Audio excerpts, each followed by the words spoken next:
Next asana is Simhasana. Now cross your ankles and sit on the feet as you keep your knees wide, fingers spread on top. Open your mouth wide, stick out your tongue and exhale forcefully. Gaze at the tip of the nose and visualize yourself as a fierce lion as you perform the Mula Bandha. दक्षिणं सव्यगुल्फेन दक्षिणेन तथेतरम्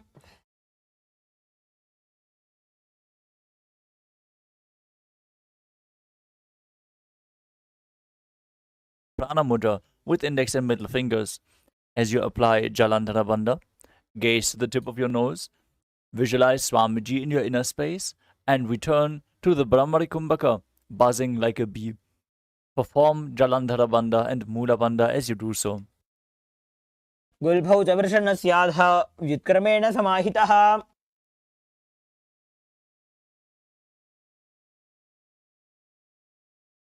The next asana is Kakabhushandi Asana.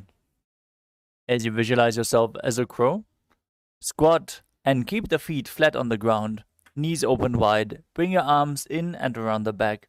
Interlace your fingers behind your back in Parusha Mudra as you gaze to your nose and perform the Mula Bandha. में वेशक उकट ठाने दो हाथ पगवी च आने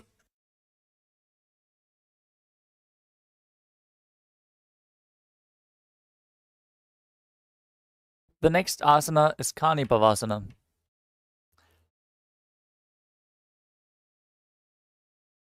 Now, place your palms on the floor, shoulder width apart, in front of you. As you bring your knees onto the back of your arms towards your armpits, lean your chin forward and down. Gaze forward as you visualize Swamiji in your inner space and raise the feet off the ground, balancing on your arms. Perform the Mula Bandha as you do so. आसन को गुण आशी दुषिता होई तो आची होई. The next asana is Kapali Asana. This is going to be the first inverted posture. If you have any blood pressure related issues or any neck or upper back injuries, take it slow in performing any of the inverted postures. If you feel unsure, you can use a wall for support to stabilize yourself. Now place your hands on the ground, shoulder width apart.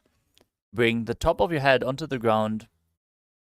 As you form a triangle between your hands and your head, bring your knees onto your elbows, then align your hips with the shoulders and straighten your legs up. Gaze to the nose, visualize Swamiji in your inner space and perform the Mula Bandha. इसी शीशा धरती टेगी पगदो वो मिलिबा ऊंचा को करे.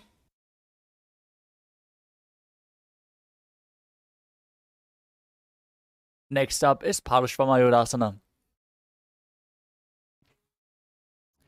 Now twist your body to one side and then align your elbows with the hip and the knee as you lean forward and raise your body onto your elbows, extending the legs to the side, balancing on your arms as you gaze to your third eye. Visualize yourself as a peacock and exhale deeply in Rechaka Kumbhaka, holding the breath in the exhaled state. मयूरम दंडवत कुर्यान मायूरम दंड नामकम. Now twist your body in the other direction. Repeat Parshvamayurasana on the other side. मयूरम दंडवत कुर्यान मायूरम दंड नामकम.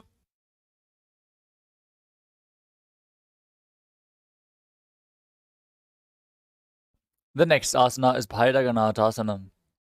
As you place both hands on the ground, extend your feet back into the plank position and step one foot outside of the respective shoulder and in between the two hands.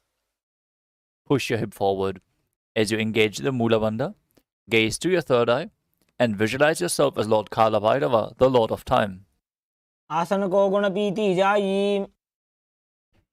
Now bring the front foot back and the other one outside the shoulder in between the hands.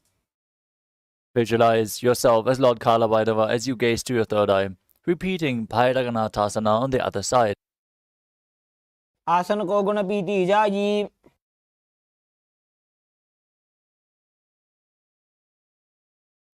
Step your feet back into the plank position And bring your forearms to the ground as you walk your feet forward and raise your hips. Lift your chest and head up. Gaze to your third eye and visualize Swamiji in your inner space in Unmukha Pitasana. भून्यस्तौ जानुनी हस्तौ चतुष्पदमवाङ्मुखम्.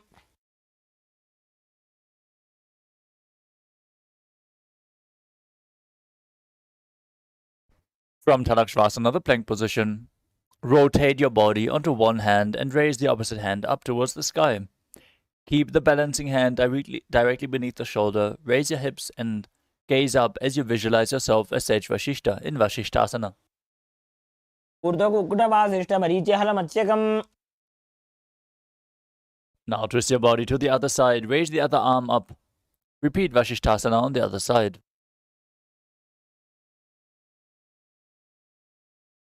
ऊर्ध्वकुक्कुटवासिष्ठमरीचिहलमत्स्यकम्.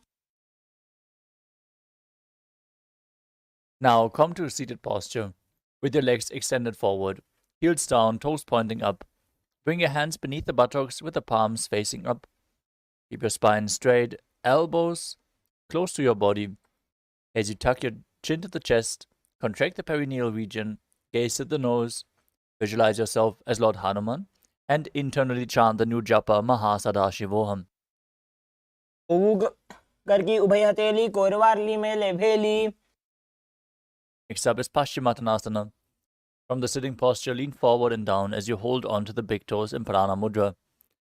Bring your head as close to your knee as possible as you visualize Swamiji in your inner space and engage all three bandhas.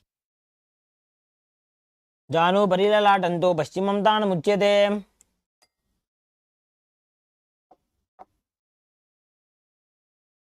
The next asana is Ugrasana. With your legs straight, clasp your hands behind your head in Padusha Mudra.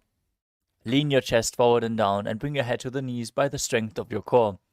Engage all three bandhas as you visualize Kali in your inner space. पाणिभ्यां दृढं धृत्वा जानो परिशिरोऽन्यसेत्. Next up is Marichi Asana.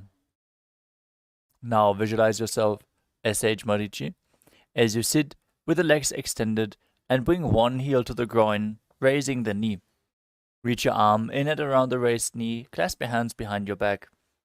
Bring the chest to the thigh, head to the knee and perform the Mula Bandha. उत्तानपादं क्रौञ्चं च मरीचिं वीरभद्रकम्.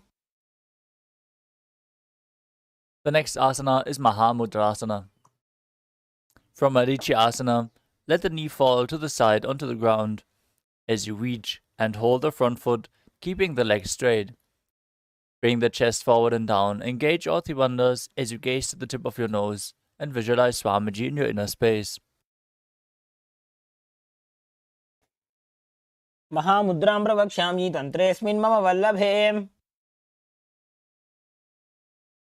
Next up is Marichasana. Now sit with your legs extended. Bring the other heel to the groin. Raise the other knee and lean forward and down, repeating Marichasana on the other side. उत्तानपादं क्रौञ्चं च मरीचिं वीरभद्रकम्. Drop the knee down, lean forward, hold onto the front foot. Visualize Swamiji and engage Mahamudra Bandha as you repeat Mahamudrasana on the other side. महामुद्रां प्रवक्ष्यामि तन्त्रेऽस्मिन् मम वल्लभे. The next asana is Bhadrasana too. Now sit and bring the soles of the feet together with the heels close to the perineum. Keep your knees open wide. Hold the feet firmly with both hands. Maintain a straight spine and gaze to your third eye as you visualize Swamiji in your inner space. कुल्फौ तु वृषणस्यादः सीवन्त्याः पार्श्वयोः क्षिपेत्. Next up is Gvalipavasana.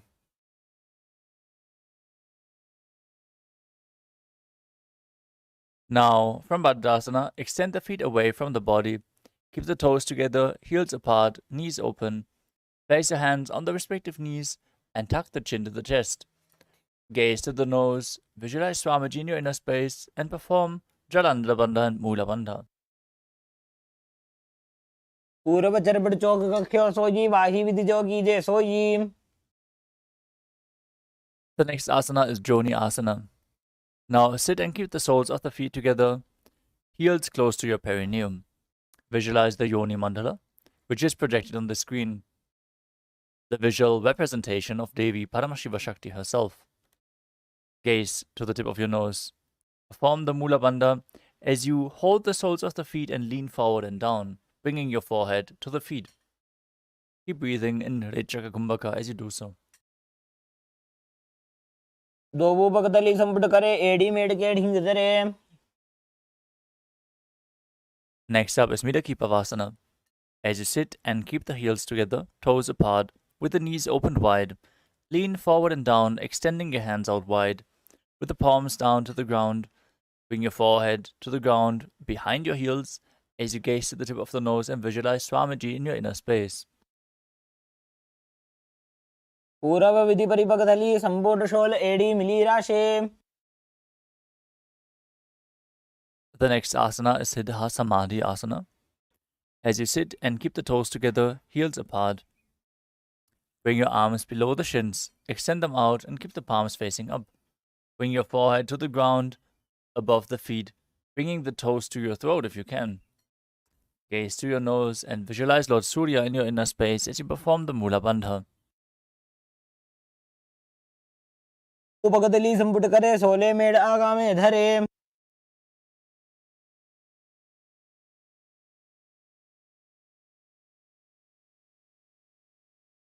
The next asana is Chinaki Pavasana.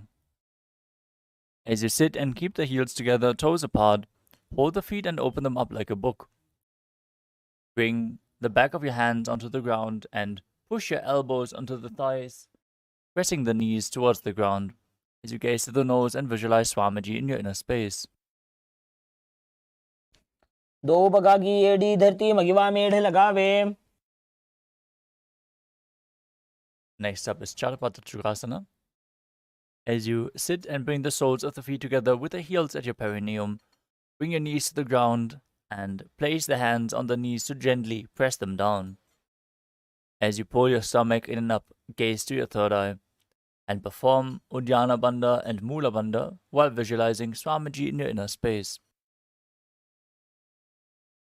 दोवू भगतली संपुट धारे आगा ने कर जारे पसारे.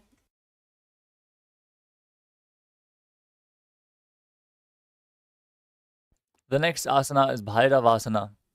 As you sit and bring the soles of the feet together with the knees open wide, lift your heels up and bring the toes down to the ground. Keep the knees on the ground, pull your stomach in and up, and place your hands on the knees in Bindu Mudra. Gazing towards your third eye, visualizing yourself as Lord Kala Bhairava as you perform Uddiyana Bandha and Mula Bandha. गुल्भौ संबीड्य जान्योन्यं व्युत्क्रमेणोत्थितं शनैः. The next asana is Samanasana. Now sit with one heel at the perineum, lift and hold the other foot, pulling the sole of the foot to your chest. Gaze to your third eye and perform the Mula Bandha as you visualize Swamiji in your inner space. समानासनमावक्षे सिद्धमन्त्रादि साधनात्. Next up is Apanasana. Now sit and place one leg on top of the respective shoulder. Raise the other foot upwards and straight as you keep your hands on the ground to the sides for balance. Gaze to your third eye and visualize Swamiji. केवलं पादमेकं च स्कन्धे चारोप्य यत्नतः.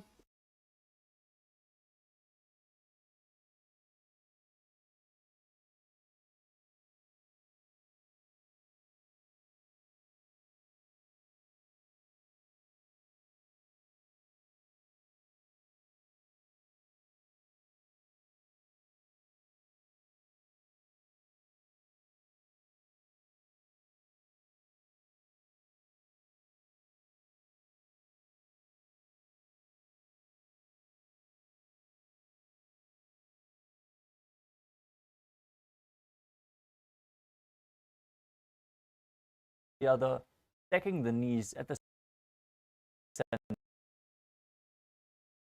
of your body. Keep the heels outside of the hip. As you place your hands on top of the stacked knees, gaze, breathe in Siddhkari Kumbhaka with your tongue pressed against the palate of your mouth, hissing through your teeth without your tongue touching the teeth. Perform the Mula Bandha and internally chant the new japa Om Nithyanandoham. सव्ये दक्षिणगुल्फं तु पृष्ठपार्श्वे नियोजयेत्. Next up is Anasuyasana. From Gomukhasana position, hold the big toes with index and middle fingers. Relax your shoulders, pull your stomach in and up, contract the nose and visualize Anasuya. नीचे उठाने, बाहों ताकि ऊपर आने. Now, interlace your fingers behind your back and lean forward and down, bringing your chin over the knee and the nose to the ground if you can. Visualize yourself as Rishika Anasuya as you gaze to the nose in Anasuyasana 2. जीमणा गोदा की संधि, उपरिडावा गोड़ा की संधि. Next up is Garudasana 2. Now sit on the ground with one heel pressed against the perineum. Keep the opposite foot flat on the ground in front. As you keep your spine tall, chest out, hands on the respective knees, gaze to the nose and visualize yourself as Lord Garuda. डावो बगमोड़ी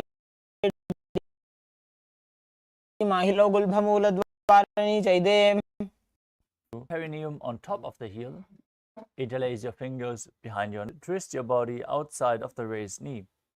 As you gaze to your third eye and visualize yourself as Sage Narada in Naradasana.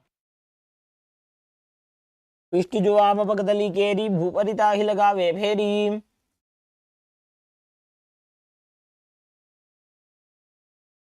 Next up is Matsya Pitakasana. Now place one foot on top of the opposite thigh and hold onto the shin of the leg with your hand as you hold the big toes of that foot with the other hand in Prana Mudra with index and middle finger. Gaze to the nose, visualize Matsya, the fish avatar of Vishnu, as you perform the Mula Bandha. वामेन वामांगुष्ठन्तो गृहीतं मत्स्यपीठकम्. Now stack your knees again with the other knee over top as you repeat Gomukhasana, the cow face posture on the other side. सव्ये दक्षिणगुल्फं तु पृष्ठपार्श्वे नियोजयेत्. Now hold onto the feet in the same position, repeating Anasuyasana on the other side. दक्षिणगोड़ो नीचे उठाने, बाहों ताकि ऊपर आने. Interlace your fingers behind your back, lean forward and down, bring the nose to the ground as you repeat Anasuyasana 2. जीमणा गोदा की संधि, उपरिडावा गोड़ा की संधि.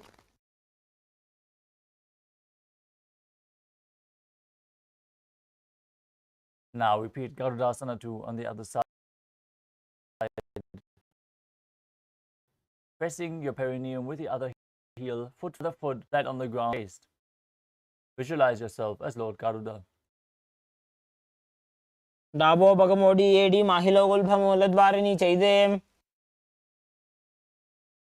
From Garudasana 2, raise your perineum on top of the heel.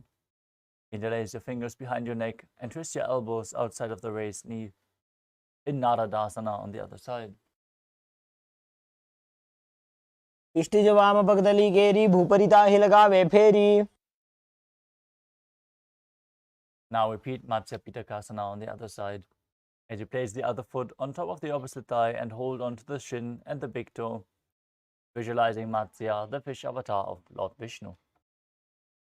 Women वामांगुष्ठन्तो गृहीतं मत्स्यपीठकम्. The next asana is Matsyendrasana. Now place one foot on top of the opposite thigh and place the opposite foot flat on the ground with the knee raised. Twist your elbow outside of the raised knee, bring the hand to the neck and place the other hand on the ground behind you as you gaze up and back towards your third eye, visualizing Sage Matsyendranath, the master of Hatha Yoga, still breathing in Sitkari Kumbhaka, hissing through your teeth and engaging the Mula Bandha in Matsyendrasana. उदरं पश्चिमाभासं कृत्वा तिष्ठति यत्ततः. From Matsyendrasana, extend the front arm down to the foot, hold onto the big toes, big toe in Prana Mudra if you can, and hold the opposite ear with the other hand. Twist backwards, gaze up, visualize yourself as a camel in Kubasana. आसन को गुण झोलो जाए. Now keep holding onto the front foot, And place the backhand down to the ground from your ear as you visualize Matsyendranath in Matsyendrasana 2. मत्स्येन्द्रपीठं जठरप्रदीप्तिं प्रचण्डरुक्मण्डलखण्डनास्त्रम्. Now exchange the position of your feet, straighten your legs out and place the other foot over top of the thigh. Raise your elbow outside of the raised knee with a raised hand towards your ear. Place the backhand on the ground, twist back and up, visualize Sage Matsyendranath. उदरं पश्चिमाभासं कृत्वा तिष्ठति यत्नतः. Extend the front hand to the foot in Prana Mudra. Place the other hand on your ear as you twist backward, gaze up and visualize yourself as a camel in Kubasana on the other side. आसन को गुण झोलो जाए. Place the back hand down to the ground. Gaze up to your third eye. Visualize Sage Matsyendranath. Repeat Matsyendrasana 2. मत्स्येन्द्रपीठं जठरप्रदीप्तिं प्रचण्डरुक्मण्डलखण्डनास्त्रम्. The next asana is Padmasana. As you sit and place your feet on top of the opposite thighs, place your palms on top of the respective knees. Engage all the bandhas, gaze through your nose and visualize yourself as Lord Shiva. As you start breathing in Sitali Kumbhaka, this time pressing your tongue against the back of the teeth while hissing through the teeth while inhaling. Engage all the bandhas and internally chant the new japa Om Nithyananda Paramashivoham. आसनं द्विविधं प्रोक्तं पद्मं वज्रासनं तथा. Next up is Padmasana 2. Now, remain seated in Padmasana, cross your arms in front of the body and hold on to the big toes in Prana Mudra. Gaze to the tip of the nose as you visualize yourself as Goddess Parvati, the consort of Lord Shiva, and perform the Mula Bandha. तानौ चरणौ कृत्वा ऊरू संस्थो प्रयत्नतः. Next up is Kukutasana. As you sit in Padmasana, place your palms on the ground in between the two thighs and then lift your body up off the ground, balancing on your arms. Visualize yourself as a rooster as you breathe through your nose in Sahadra Kumbhaka and perform the Mula Bandha. पद्मासनं सुसंस्थाप्य नान्भोरौरन्तरे करौ. Next up is Baddha Asana. As you rise up onto the knees from Padmasana, place your palms on the ground, fingers pointing backwards. Lean onto your elbows, extending the knees up behind you, balancing on your arms. Try to keep your body as straight as possible as you visualize Swamiji in your inner space and perform the Mula Bandha. धरामवष्टभ्यकरद्वयेन तत्कोर्परि स्थापितानाभिपार्श्वः. Next up is Mayurasana. While on your knees, place the palms on the ground, fingers pointing towards your body. Keep the elbows at your navel. Lean forward, find balance, and extend your legs straight this time as you visualize yourself as a peacock and perform the Mula Bandha. अथ वक्षे Mahadev मयूरासनमुत्तमम्.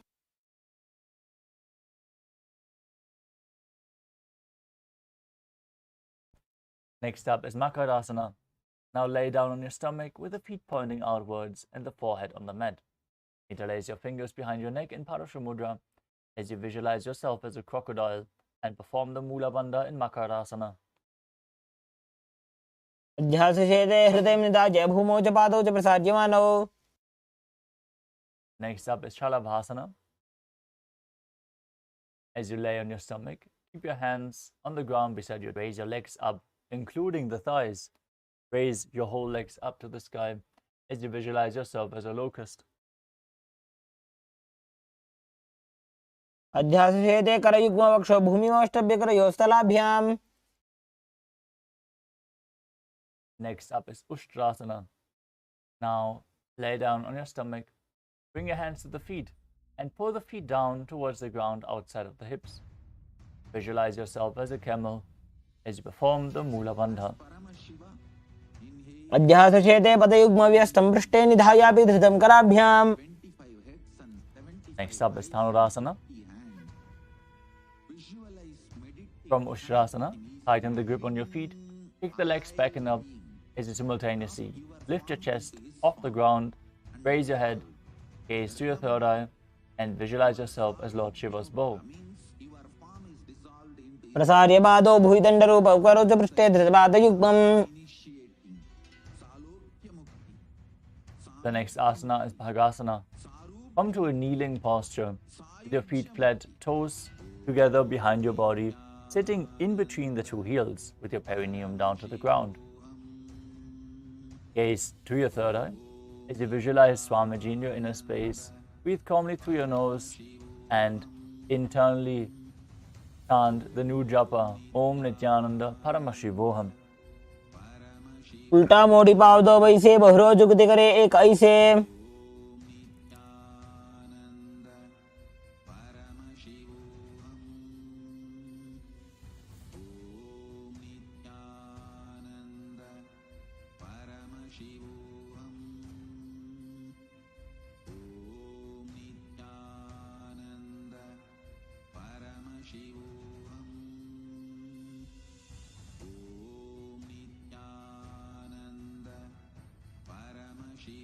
The next asana is Gohya Asana.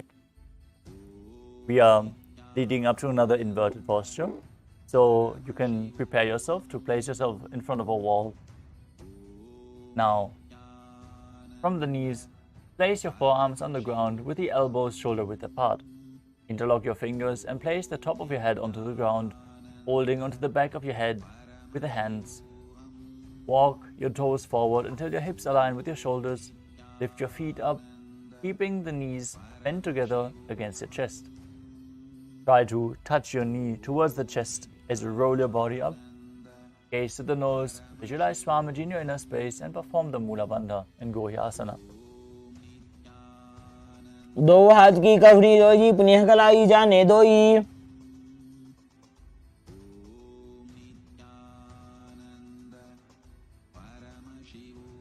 From Gohya Asana, extend your legs up straight into Shirshasana. Now gaze to the nose, visualize Swamiji in your inner space and perform the Mula Bandha. विपरीतं मण्डलं च द्विधैव विदितं हिनः.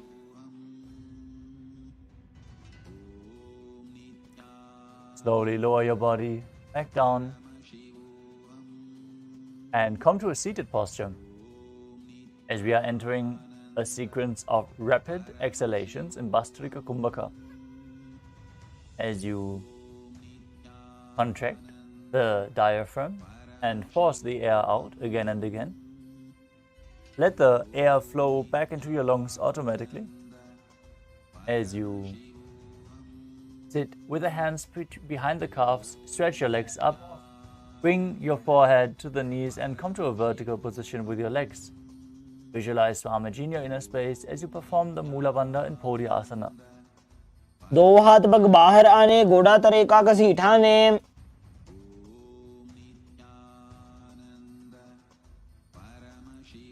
Next up is Parighasana. Now sit and extend the legs out and up at a 45-degree angle and bring your hands behind your shoulders, holding onto the opposite shoulders. As you keep your chest straight, gaze to your third eye and visualize yourself as a mace, still breathing in Bastrika Kumbhaka. उत्तानसेनं कृत्वा पादौ मिलित्वा प्रसार्य. Next up is Naukasana. With the legs extended up, bring your arms parallel to the floor. Keep your chest straight, gaze to your third eye and visualize yourself as a boat. उत्तानसेनं कुर्पराभ्यां भूमिमष्टभ्याम्.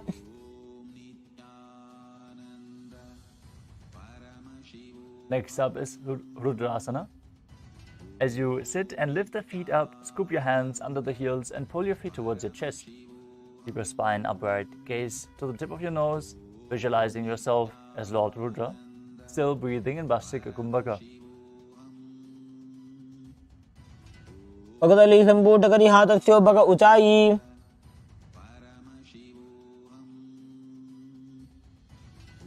The next asana is Unmukha Pittasana too. Now breathe slowly as you lay down on your back with the feet flat on the ground, knees raised. Place your palms down with the fingers just touching the back of your heels. Lift your hips up high. Press the feet into the ground as you tuck your chin to the chest. Gaze to the nose. Visualize Swamiji in your inner space and perform the Murcha Kumbhaka, which is holding the Jalandhar under the throat lock as you exhale through your nose. Engage the Mula Bandha as you do so. ऊर्ध्वे च जानुनी कृत्वा शवित्वोर्ध्वमुखं तथा उत्थाप्य हस्तौ तिष्ठेत्तु पीठ उन्मुखनामके. Now lay down flat on your back. Place the hands at the side of your hips with the palms facing up. Contract the perineal region and pull the Kundalini Shakti up along your spine from Muladhara to Brahmarandra. Relax. Now visualize that your body is dead and Swamiji, Supreme Pontiff of Hinduism, is liberating you. Internally chant the Mahavakya. Om Nithyananda Paramashivoham. उत्तानं शववद् भूमौ सजनं तु शवासनं शवासनं श्रान्तिहरं चित्तविश्रान्तिकारकम्.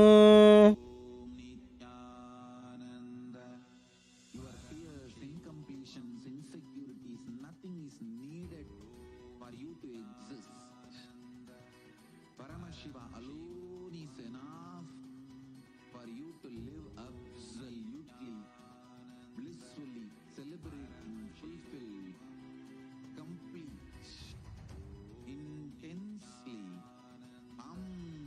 Paramashivoham.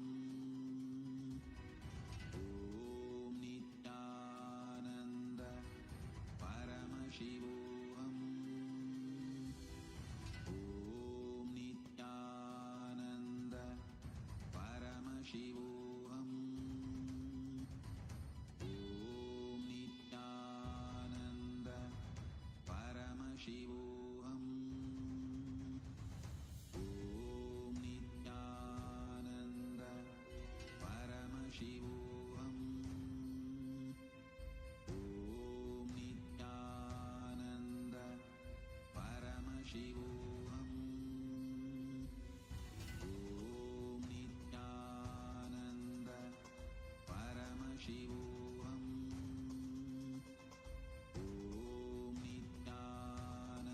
Nithyananda Paramashivoham. Om Nithyananda Paramashivoham. Om Nithyananda Paramashivoham. Om Nithyananda Paramashivoham. Om Nithyananda Paramashivoham. Om Nithyananda Paramashivoham. Om Nithyananda Paramashivoham. Om Nithyananda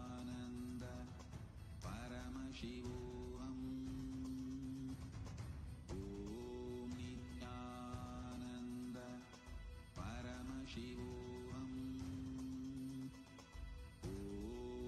Nithyananda Paramashivoham.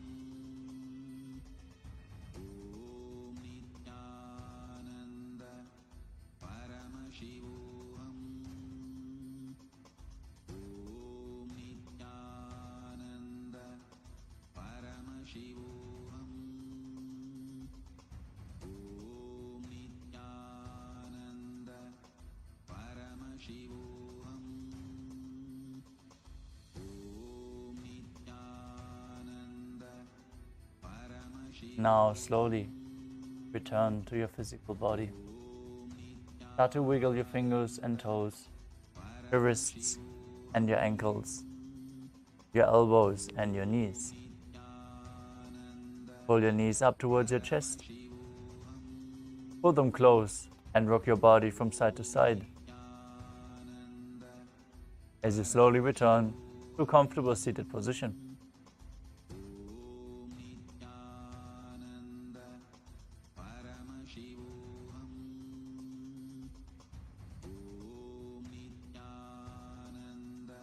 Congratulations! You completed the first 108 asanas of the sequence, which form the Prathama Vinyasa Krama. We are now going to continue with the next asana of the sequence, which is Yathasana. Now sit in a posture that brings ease to your physical and mental space. As you bring your hands on top of the knees in Bindu Mudra, visualize Swamiji in your inner space and perform the Mula Bandha.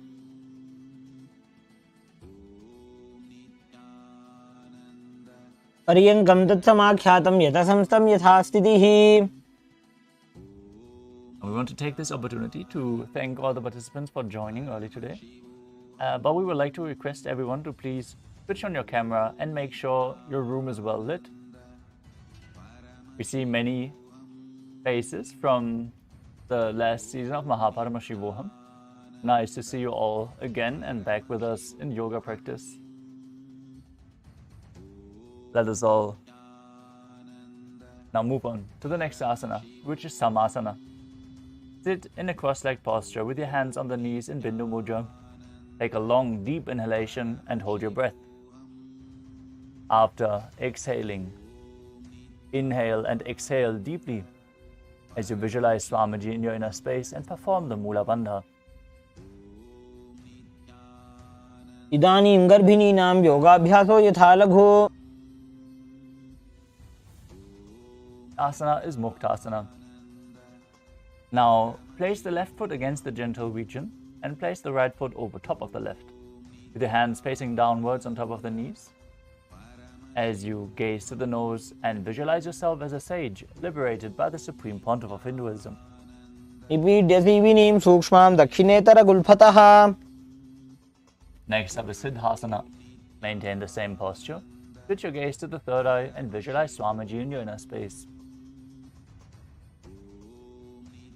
सम्यमितेन्द्रियो चलदृशा पश्यन् भ्रुवोरन्तरं चैतन्मोक्षकपातभेदजनकं सिद्धासनं प्रोच्यते. Next up is Siddhyasana. Maintain the same position.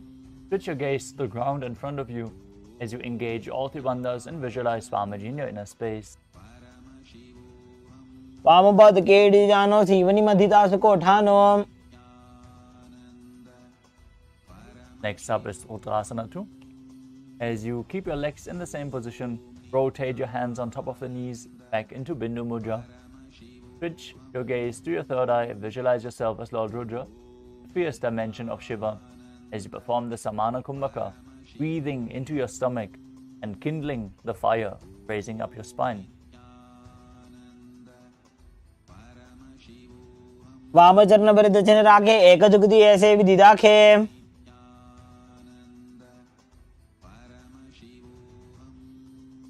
The next asana is Santadunasana. Now maintain the same position. Switch your gaze to the nose and embody tranquility and an unshakable nature. आसन की गुण मन की चन चलता meet.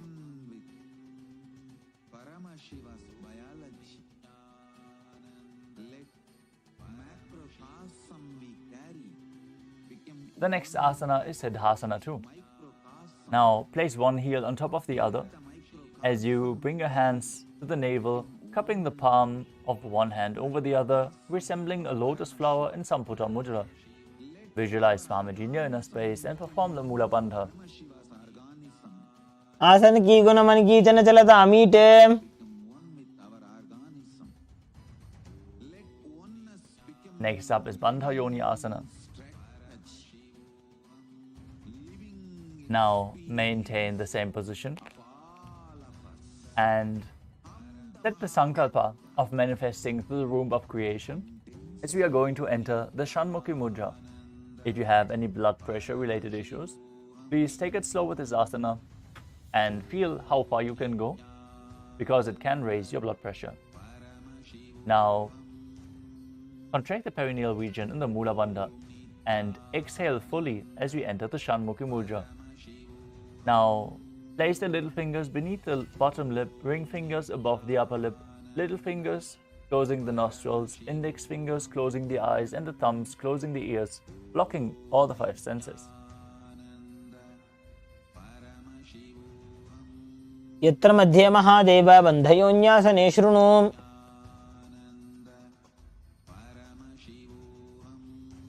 The next asana is Virasana. As you place one foot on the opposite thigh and the other foot underneath the opposite thigh, place your hands on top of the knees in Bindu Mudra. Embody the space and state of bravery, Vira, as you perform the Mula Bandha. एकं पादमथैकस्मिन् विन्यस्योरुणि संस्थितः.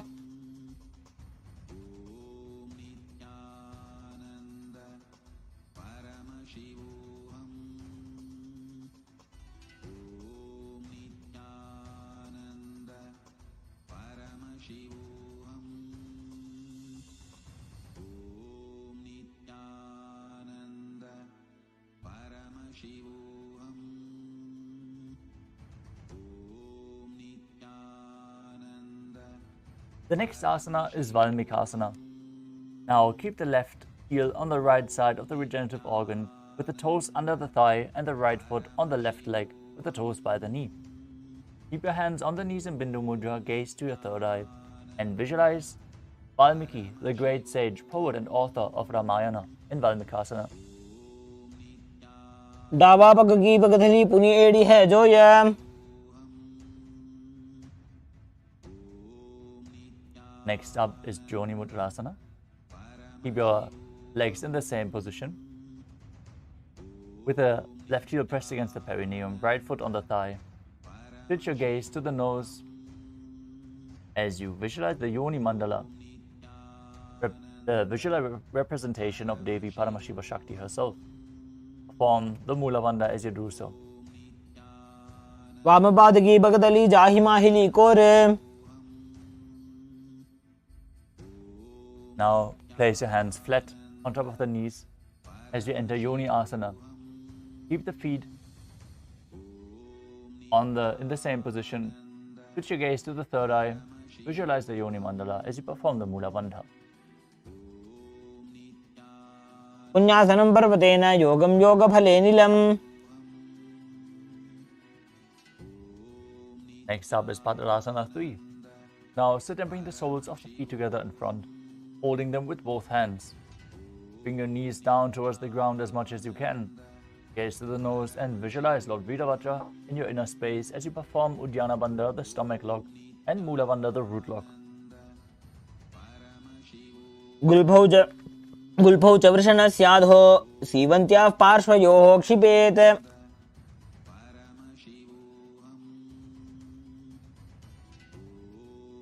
The next asana is Aghorasana.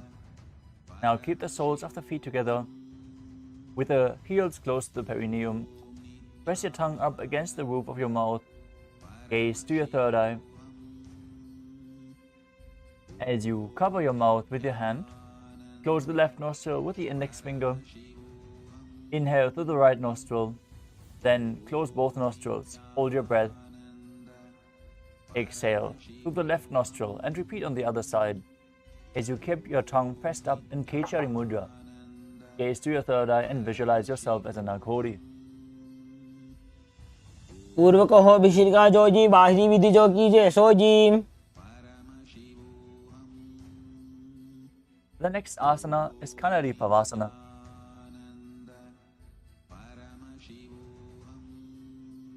Now bring the feet together in front, with the toes together, the heels apart. Place your elbows on the heels and rest your chin on the palms. Gaze to the nose, engage Uddiyana Bandha and Mula Bandha as you visualize yourself as a female elephant drinking water. Perform Uddiyana Bandha and Mula Bandha and breathe in Rechaka Kumbhaka, exhaling fully. Gauri पाव आसन कक्षो है जैसे Yahoo में जाने विधि तैसे.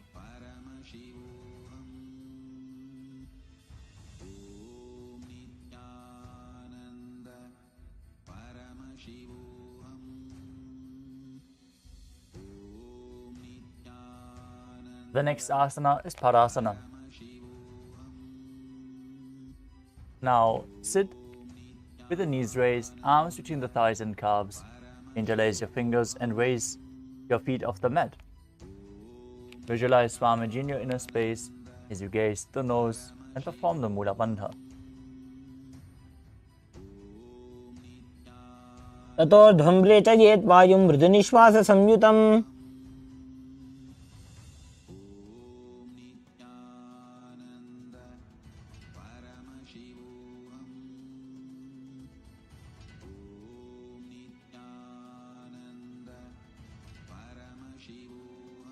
The next asana is Gopi Chandasana.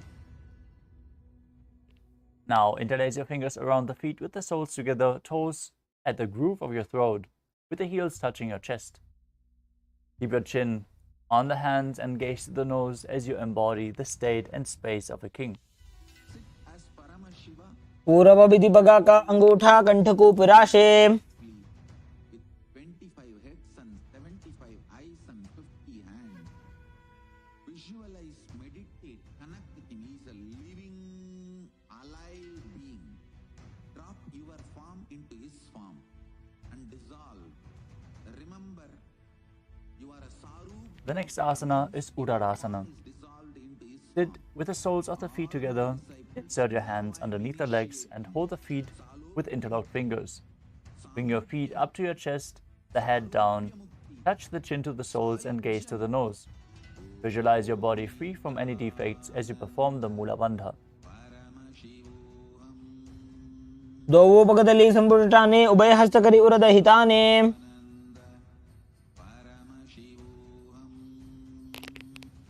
From the same position, lift your feet even higher. Raise them in front of your face. Bring your interlocked fingers to your forehead as you visualize yourself excelling in everything in Vishishtasana. द्वौ पगदली जोड़ी संपुट करे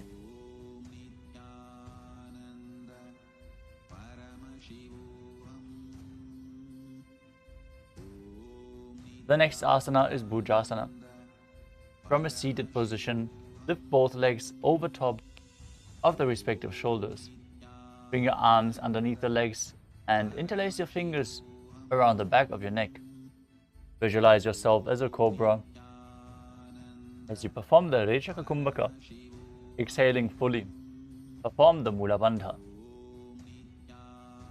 शिरासनं तु विज्ञेयं कक्षासनमतः परम्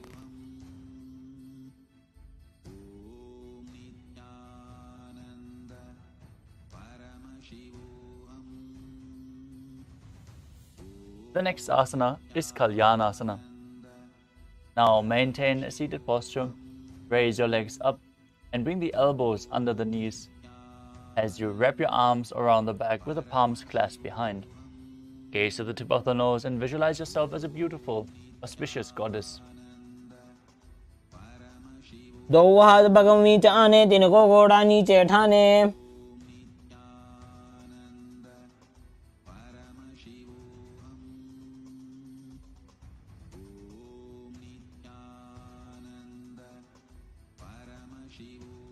The next asana is Sankatasana.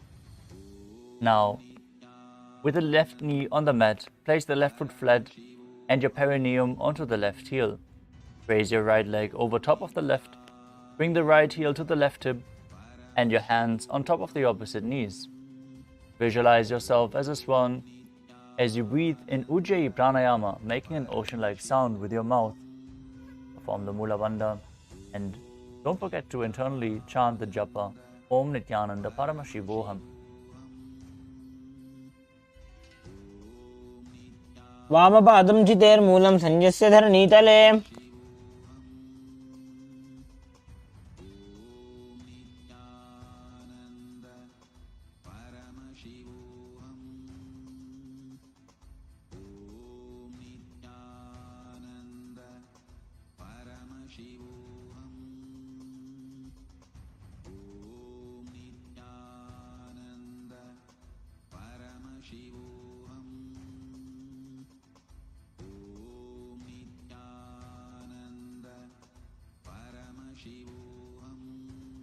The next asana is Dhenukasana.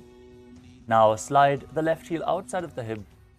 Place both hands on top of the staked knees on the thighs. as you visualize a cow in your inner space and perform Uddiyana Bandha and Mula Bandha. Anushagi Nagara Panchadam Vrishhilinda Galyamni.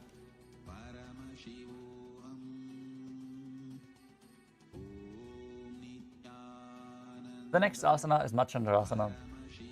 Now place the right foot on the left thigh and the left foot on the right knee. Bring your left hand behind the back and hold onto the right thigh as you place the right hand on the left thigh and twist your body. Gaze to your third eye, visualize Swamiji in your inner space and perform the Mula Bandha. Vamajanga Bardachinatane, Vamahasta Vishti Disane. From Machandrasana, untwist your body, hold onto the feet as you lean forward and down and bring your forehead to the ground in front of you. In Machandrasana too, visualizing Swamiji in your inner space. Prathamaji Mano Charna Jojoji, Vamajanga Barira Khesoi.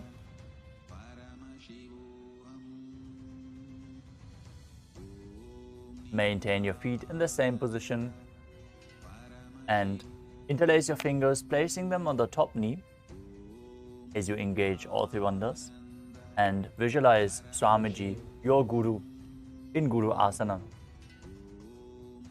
Urumu Letrapadasya Ganishtika Pradesha Gulpham Samsthapya.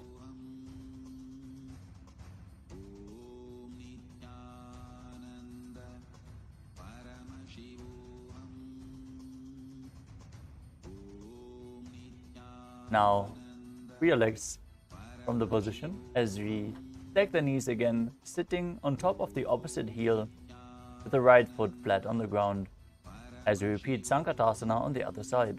Visualize yourself as an elegant swan. Vamapadam Chiter Mulam Sanyasidhara Nitale. Now slide the right foot outside of the hip. Place both hands on top of the thigh as you visualize a cow in your inner space, performing Uddiyana Bandha and Mula Bandha in Dhenukasana on the other side. Anushagi Nagara Panchadam Vrishhilinda Galyamni.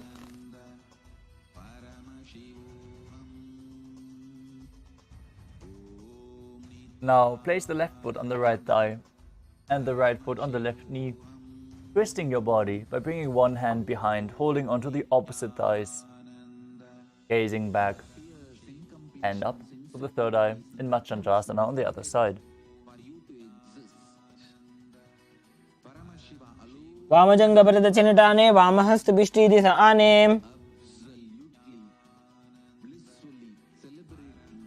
Now untwist your body and hold on to the feet as you lean forward and down, bring the forehead to the ground in Machandrasana too on the other side. Prathamaji Mano Charna Jojoji, Vamajanga Barira Khesoi. Now interlace your fingers and place the hands on the top thigh, on the top knee, as you engage your three bandhas and visualize Swamiji, your Guru, in Guru Asana. Urumu Letrapadasya Ganishtika Pradesha Gulpham Samsthapya.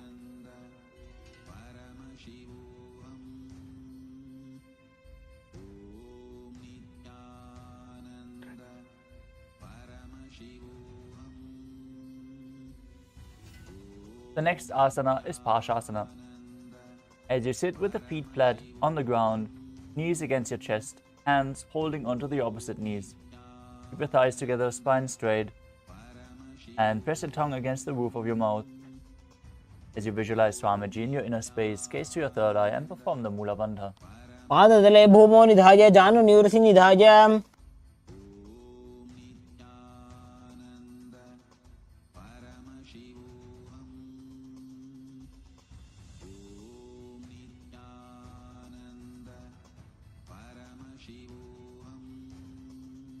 The next asana is Bodha Shukasana. As you keep your feet flat on the mat, wrap your arms around the legs and hold on to the opposite wrists. Place your chin onto the knees, gaze to the nose as you visualize Swamiji in your inner space in Bodha Shukasana.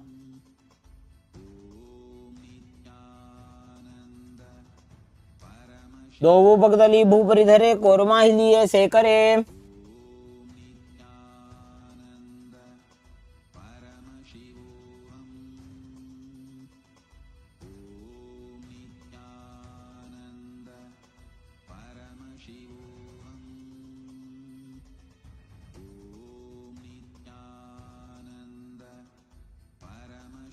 Now maintain the same hold between the knees.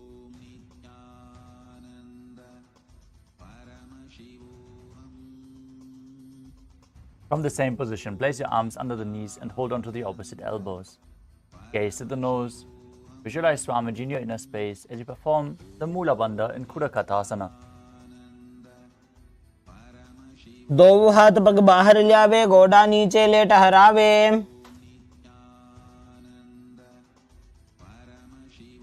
The next asana is Sumati Asana. Hold onto the elbows under the knees and cross your feet with the toes pointing up. Gaze to the tip of the nose and visualize Sage and Maharishi Sumati in Sumati Asana.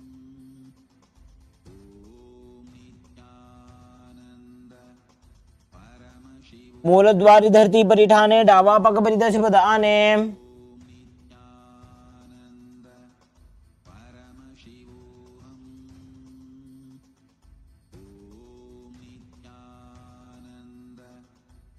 Next up is Dandasana. Now extend your feet out straight with the arms raised straight above your head. Interlace your fingers with the wrists pointing outwards, elbows straight as you visualize Swamiji in your inner space. Form Mahamudra Bandha. Gaze to the nose. इदानीं गर्भिणी नाम योगाभ्यासो यथा लघो Next up is Arambhasana. As you sit with your legs straight, hold onto the big toes in Prana Mudra. Lean your chest forward and down, head to the knees, and inhale through the left nostril and exhale through the right. Control the flow of your prana just with your will, without the use of your hands, as you visualize Swamiji and perform the Mula Bandha. दो पग मिलिवा पसारी पगा का अंगूठा पकड़ी लीला टकोड़ा लगावे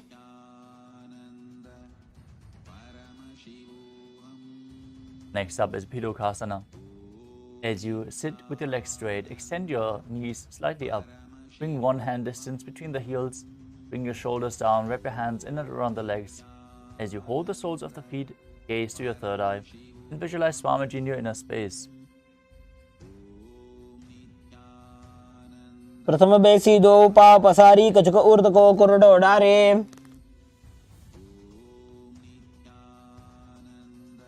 It's nice to see that many of you are again performing the asana so sincerely, like Hugo, and you can see Ishananda. Many of you have your cameras switched off.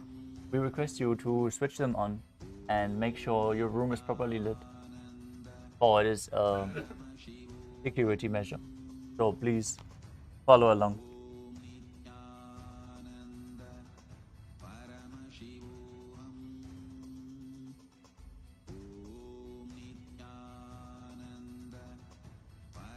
The next asana is Jalandhari Pavasana.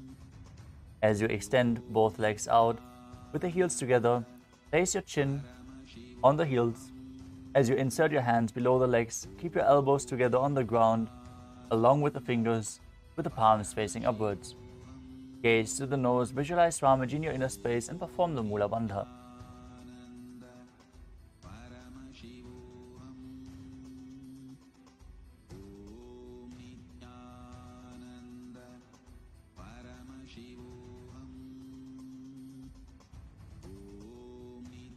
दो AD में लिखे दीजिए हाथ पसारी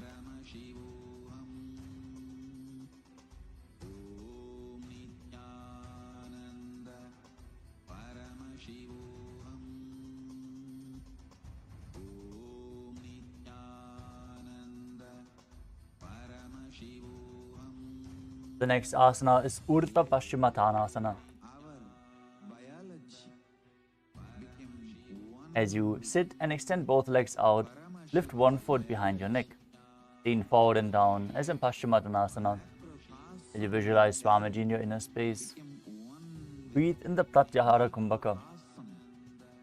As you visualize the prana flowing up along your body to the 9 various points of your body revealed by Paramashiva himself.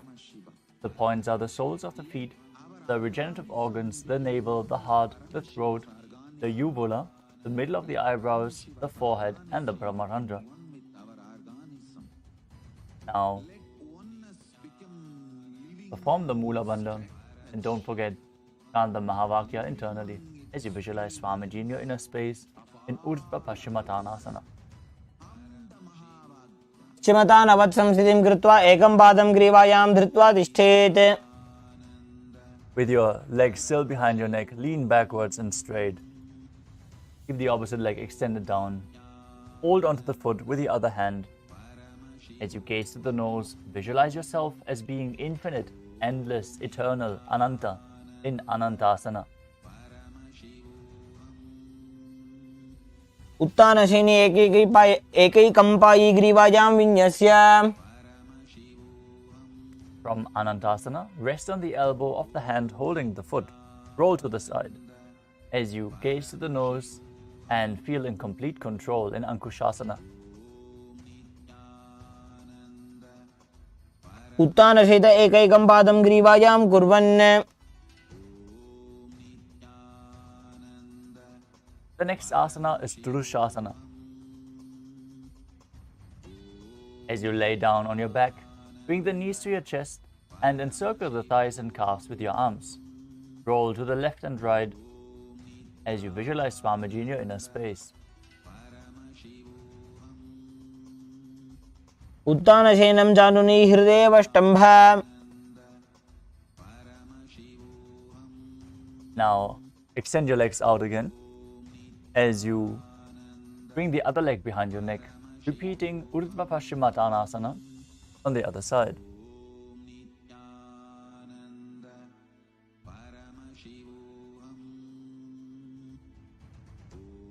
पश्चिमतानवत् संस्थितिं कृत्वा एकं पादं ग्रीवायां धृत्वा तिष्ठेत्. Now lay back, straighten your body, hold onto the foot with the other hand, repeat Anantasana on the other side. उत्तानशयनि एकैकं पायी ग्रीवायां विन्यस्य. Now roll onto the side of the elbow holding onto the foot as you feel in complete control in Ankushasana on the other side. उत्तानशयित एकैकं पादं ग्रीवायां कुर्वन्. Next up is Yoga Nidrasana. As you lie on your back, lift your legs one by one up behind your head. Hold your hands behind your back as you gaze at the nose and visualize Swamiji in your inner space. पादाभ्यां वेष्टयेत् कण्ठं हस्ताभ्यां पृष्ठबन्धनम्.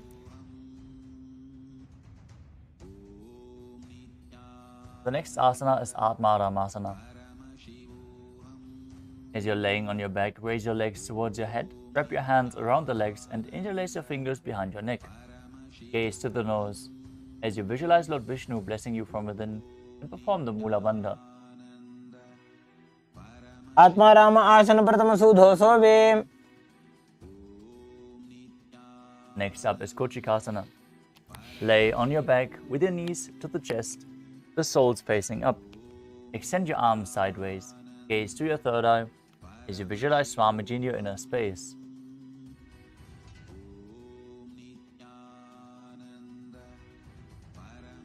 दो हाथ सीधा सा करे, 300 ube सफा करे. Next up is Jatara Parivritti. This asana consists of 3 steps. First, we are going to enter a neutral position. So, lay on your back with the knees to the chest, the arms extended out to the side at shoulder level. The first step is placing one knee to the ground on the side while extending the other leg down. The second step is placing both knees bent to one side. In the third step, you extend both legs to the side, hold onto the feet, and gaze in the opposite direction.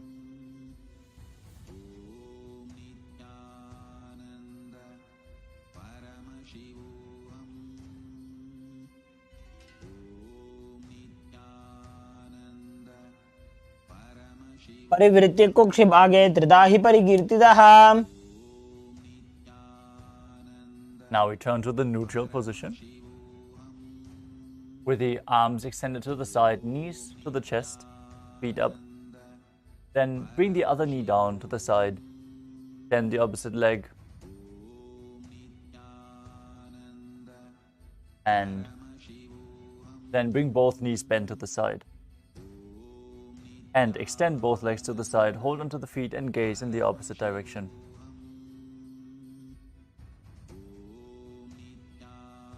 परिवृत्य कुक्षिभागे त्रिधा हि परिकीर्तितः।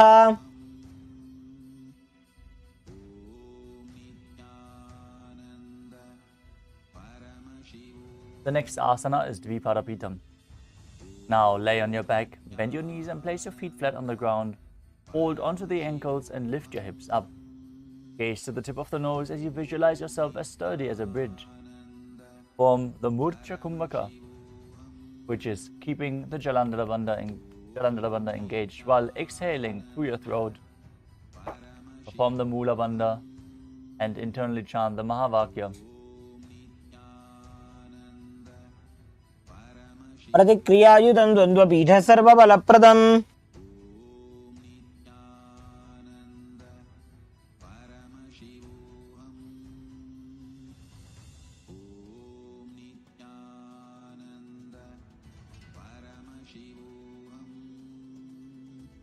The next asana is Paryankasana. As you lay on your back, place your feet flat on the mat. Bring your arms over your head and place your hands flat on the mat as well. With the fingers pointing towards your feet, lift the entire body up off the ground.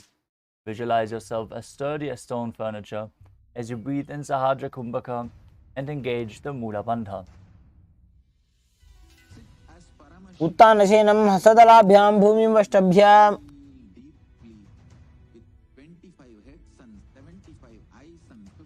Next up is Shvattanasana. As you lay on your back, with the knees to the chest, keep your hands on the shoulders and move your hips in a circular motion, visualizing yourself as a dog playfully laying on its back. Form the Mula Bandha as you do so. शरीरं संस्थाप्य जानुनी सम्मील्य नाभोवाणीज।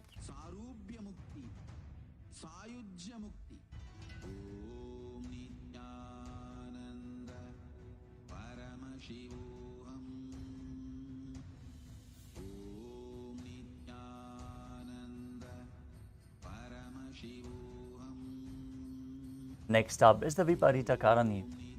Lie supine, raise your hips and legs up. Bring your hands to the lower back for support if needed. Keep your elbows and hands extended to the mat below, helping you balance the body as your legs are raised up straight.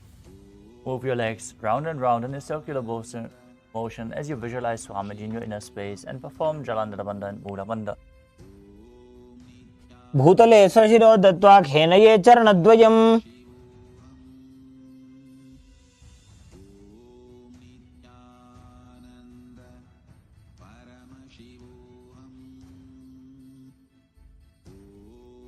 Next up is Viparita Karani 2. From the same position, stop the movement of your legs. Be straight and stable, visualizing Swamiji in your inner space. Karni विपरीताख्या सर्वाधिव्याधिनाशिनी। The next asana is Langalasana. As you lay on your back, lift your hips and take your feet over your head with the toes on the floor, hands stretched on the ground behind your back. Clasp your palms behind your back as you rest on your neck and shoulders. Visualize yourself as a plow as you perform Jalandhara Bandha and Mula Bandha.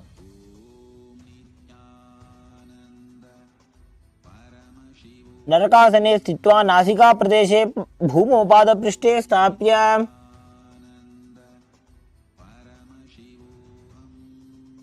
The next asana is Sayita Paschimottanasana. From the same position, with your feet over top of your head, hold onto the feet. Keep your arms and legs straight. This is one of the 84 different asanas revealed directly by Lord Paramashiva himself. Perform Jalandhara Bandha and Mula Bandha. तानं शयित्वात् कुर्वीत शयितपश्चिमतानकम्। The next asana is Supta Konasana. From the same position, bring your hips above the shoulder level and then spread your legs wide to the side. As you visualize Swamiji in your inner space, perform Jalandhara Bandha and Mula Bandha. परिवृत्ति कुक्षि भागे त्रिदाहि परिकीर्तितः. Next up is Chakrasana.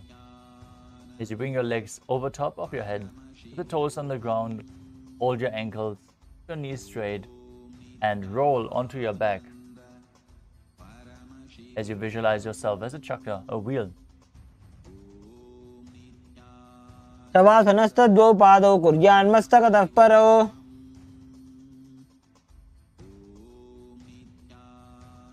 The next asana is Supta Prasarita Parangushtasana. As you lie on your back, hold the big toes in Prana Mudra and open your legs wide. Now visualize Swamiji in your inner space. Breathe in the Ujjayi Pranayama, making an ocean-like sound with your mouth as you perform the Mula Bandha. तानपादं क्रौञ्चं च मरीचिं वीरभद्रकम्. Next up, Supta Parangushtasana. As you bring your feet together above your body, still holding onto the big toes in Prana Mudra, visualize Swamiji in your inner space and perform the Mula Bandha. उत्तानपादं क्रौञ्चं च मरीचिं वीरभद्रकम्. Next up is Matsyasana. From Supta Parangushtasana, move your legs into Padmasana and then lay on your back. Hold the opposite elbows over your head and gaze to the nose, visualizing Matsya, the fish avatar of Vishnu. मुक्तपद्मासनं कृत्वा उत्तानशयनं चरेत्.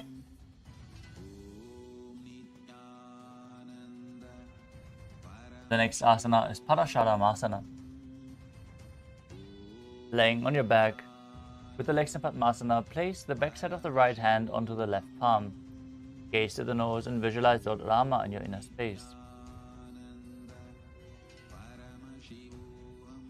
प्रथम करे पद्मासन आचे सूधो सोवे भूपरि पाछे. The next asana is Sarvangasana. While laying on your back with the legs in Padmasana, lift your hips and legs up.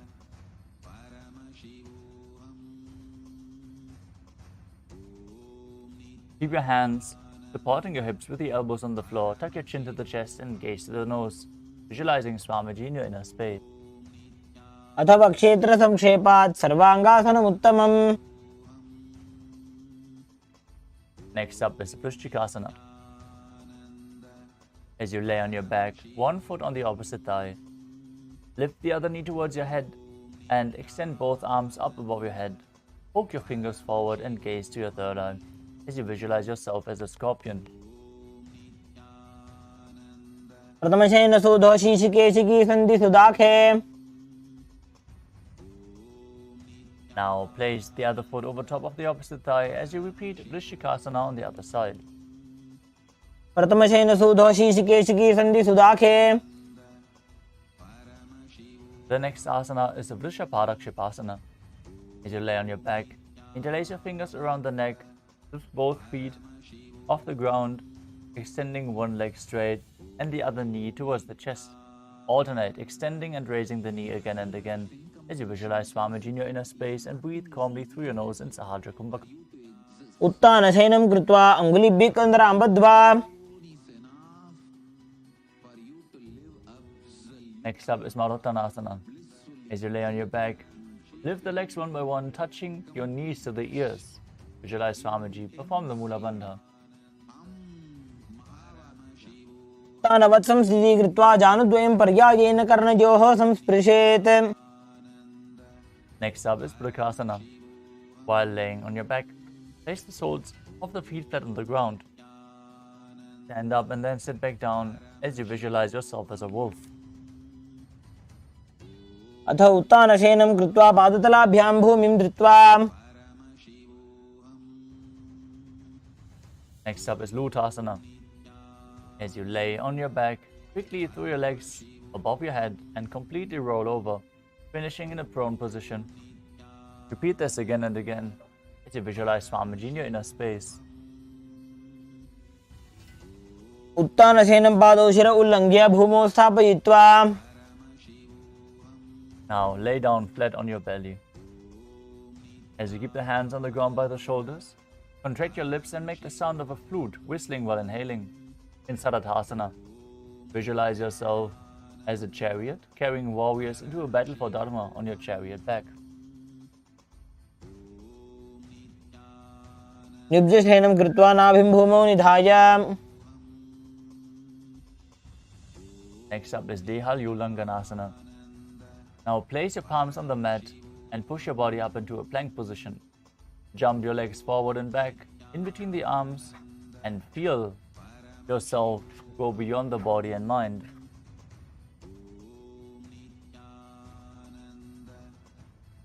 हस्तद्वयं बद्ध्वा तन्मध्ये चरणद्वयम् उड्डानैव बहिरानीय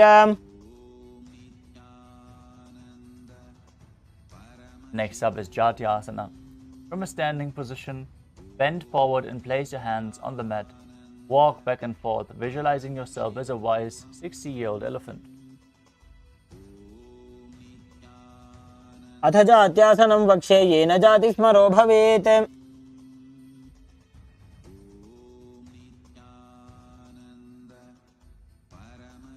Next up is the Lolitika Karana. Now stand with your knees bent, feet pointing outwards, and bend your elbows. Keep the hands at the chest level. Swiftly move your arms across the body and bring them back to the center. As you tilt your head back, open up your chest towards the sky and move your head in all directions.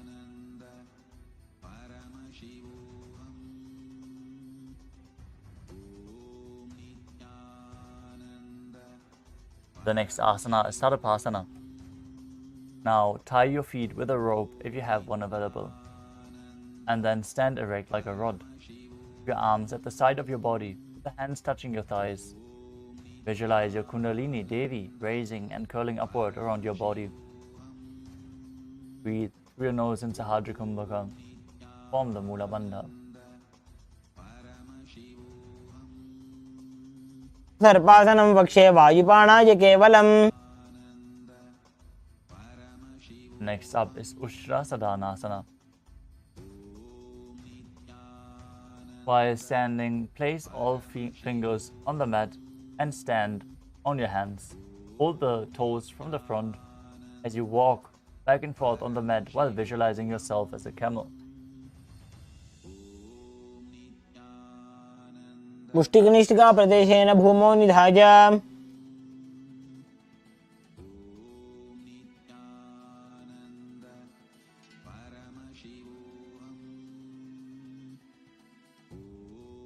The next asana is Ashvasana. Maintaining the same position, hold the feet from the outside and walk on the mat while visualizing yourself as a horse. मुष्टिकनिष्ठिका प्रदेशेन भूमौ निधाय Next up is Kapotanitakasana. As you stand straight with the feet together, interlace your hands behind your back and pull them down towards your calves. Open up your chest while visualizing yourself as a soaring bird diving. Breathe in Sahadra Kumbhaka through your nose.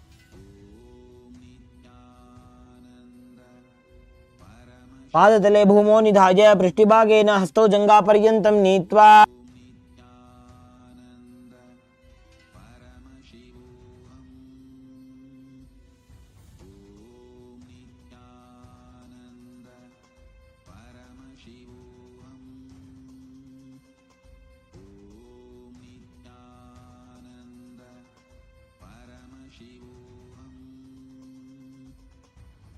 Next up is Talapushpa Putam Karana. Now stand tall with the palms together in Namaskara Mudra. Gently bend your knees and keep the toes pointing outwards. Simultaneously open up the palms and raise one heel off the ground, slightly lowering the waist and shoulder of the respective heel. Visualize you're holding a bouquet of flowers and offering it to Paramashivam.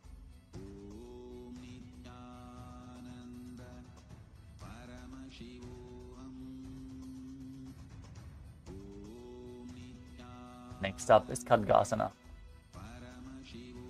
As you lay on your stomach, visualize yourself as a rhinoceros. Gaze to the nose and then jump your feet up towards your hands, standing with the hands in Namaskara Mudra, forming the horn of the rhinoceros. नुजसर्तमासनं कृत्वा पादतलाभ्यां भूमिं धृत्वा. Next up is the Uttanottanam. Now, you can hold weights to intensify the practice of this asana. Sit down all the way to the ground or as low as you can and stand back up. Do this again and again as you gaze to the nose and visualize Swamiji in your inner space. पुनः पुनः उत्थातव्यम् असितव्यम् इति उत्थानोत्थानं भवति. Next up is Musalasana. As you stand up straight, raise your arms over your head and jump repeatedly, visualizing yourself as a mace. सरलं स्थित्वा ऊर्ध्वं बाहु नयेत्.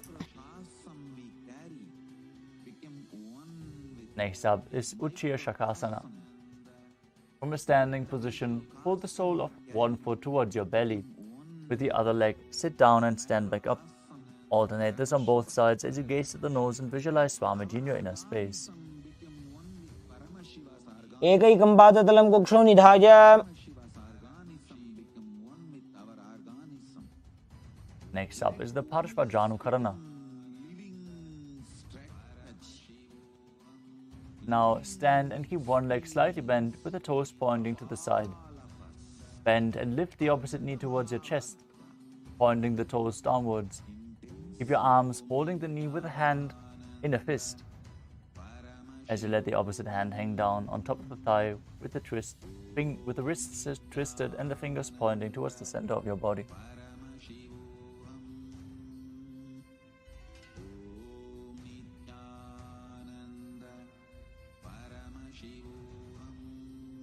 The next asana is Tandavasana. Now stand on one leg with the opposite leg extended forward.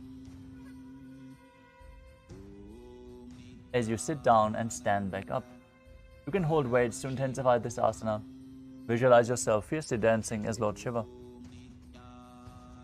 एकेन पादेन स्थातव्यं ताण्डवासनं भवति.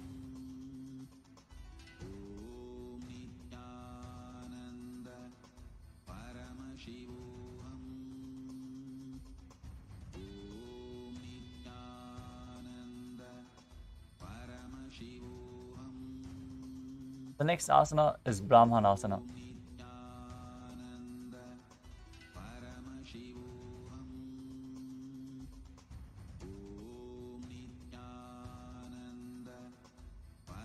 Now place the left foot on the opposite thigh and stand erect on the mat like a rod.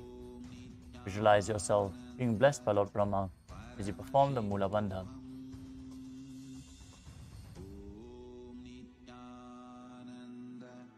ब्राह्मणासनमावक्ष्ये यत्कृत्वा ब्राह्मणो भवेत्.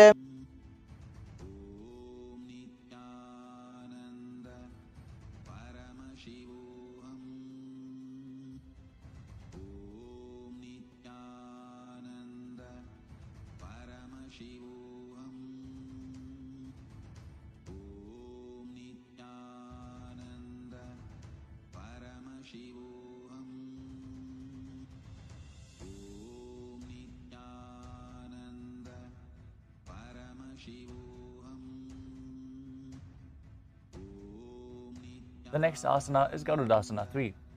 Now stand tall and wrap the left leg over and around the right knee. Park the left toes on the other side of the right calf as you simultaneously cross the left arm below the right and bring the palms together in Namaskara Mudra.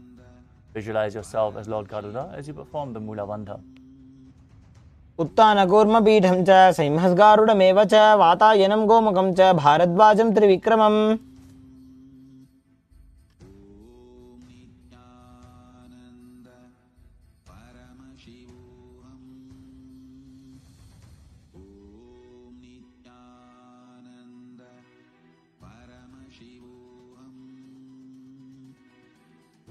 Next up is Ekavarasana.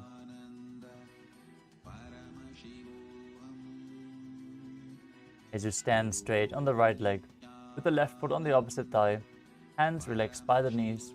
Visualize Swamiji in your inner space. Breathe calmly in Sahadra Kumbhaka and perform the Mula Bandha.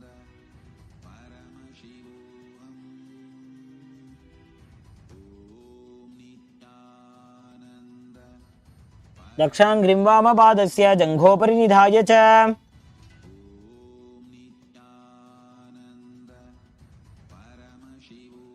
The next asana is Durvasana, the pole-star posture. Now stand on the right leg and hold the big toe of the left foot as you straighten it out to the side. Rotate your body quickly on the standing leg as you visualize yourself as the North Pole Star in Durvasana. एकेन हस्तेन दण्डरूपस्य एकस्य पादस्य अग्रं धृत्वा Next up is Trivikramasana. Now stand on the right leg, lift the left foot behind your neck and stand tall. Alternate sitting and standing as you perform the 3 steps of Vishnu, visualizing Lord Vishnu in your inner space.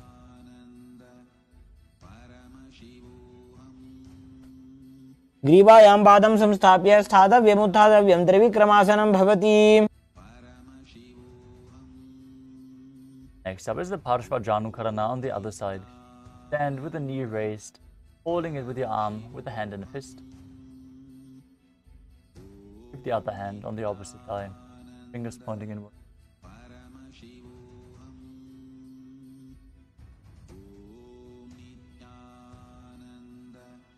Next up is Tandavasana on the other side. Visualize yourself fiercely dancing as Lord Shiva as you sit down and stand back up on one leg with the opposite leg extended. एकेन पादेन स्थातव्यं ताण्डवासनं भवति. Next up is Brahmanasana. Now place the right foot on the inner left thigh, stand erect on the mat like a rod, and visualize yourself being blessed by Lord Brahma. ब्राह्मणासनमावक्ष्ये यत्कृत्वा ब्राह्मणो भवेत्. Now repeat Garudasana 3 on the other side, intertwining your arms and legs, hands in Namaskara Mudra, visualizing yourself as Lord Garuda. उत्तानकूर्मपीठं च सिंहस्गारुडमेव च. Next up is Ekapadasana. Now bring the foot on the opposite thigh, hands relaxed by the side, visualizing Swamiji in your inner space. दक्षाङ्घ्रिं वामपादस्य जङ्घोपरि निधाय च. Now repeat Dhuruvasana, the pole star posture on the other side, as you rotate on the standing leg, holding onto the big toe of the other leg. एकेन हस्तेन दण्डरूपस्य एकस्य पादस्य अग्रं धृत्वा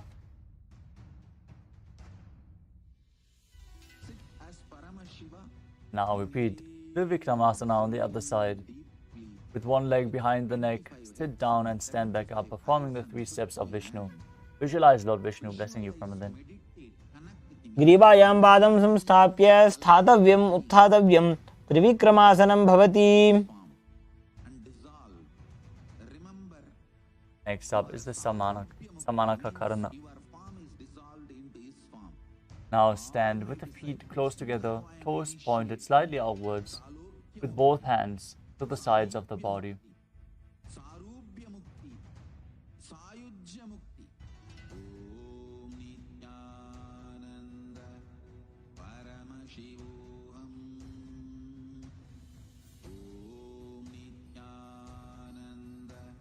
This we are entering the final 100 asanas of the sequence. Nice to see that for this season also, Hyderabad is joining again and attending the yoga. It's nice to see Sudong Wang is joining us again. Ashish Rana, James Michael, and Prem also from the last season. Nice to see you all again. We request all the other participants to please switch on your cameras and make sure the rooms are well lit. And let us now enter into the final sprint of the final 100 asanas, starting with Gorak Anjali Asana. Now, Stand erect and then bend forward. Bring both hands underneath the knees and interlock them in Parusha Mudra. As you sit in a squatting position, let the finger lock touch your navel and visualize the great sage Goraknath, the founder of the Natha Yoga Hindu Sampradaya, as you perform Jiva Chala Kumbhaka, where you move the prana which you retain in your body freely up and down and through your limbs by the force of your will. Form the Mula Bandha as you do so. प्रथम ही उभौ होए बाहुरी नीचो बुनि होवे. Next up is Kanchi Asana. Now insert your hands between the thighs and calves. Wrap your hands around behind your butt and interlace them in Parusha Mudra. As you squat down, keep your chest upright and visualize Swamiji in your inner space. पूर्व मध्याद हस्तो निवेशयानिदं मम धृत्वा. The next asana is Bhairu Asana. Now bring the feet together, sit in a squatting posture with your heels touching the perineum. Hold the hands at the back and sit upright as you gaze to the navel and visualize Bhagavan Kala Bhairava, the Lord of Time. दो bug की थल्या की माहिली core मिलाई. The next asana is Varahasana. Now squat all the way down to the ground and keep your feet together with the toes apart. Bring your elbows up close to your head, palms joined over back, the fingers pointing downwards in Anjali Mudra behind your back. As you gaze to the nose, visualize Varaha, the boar incarnation of Mahavishnu.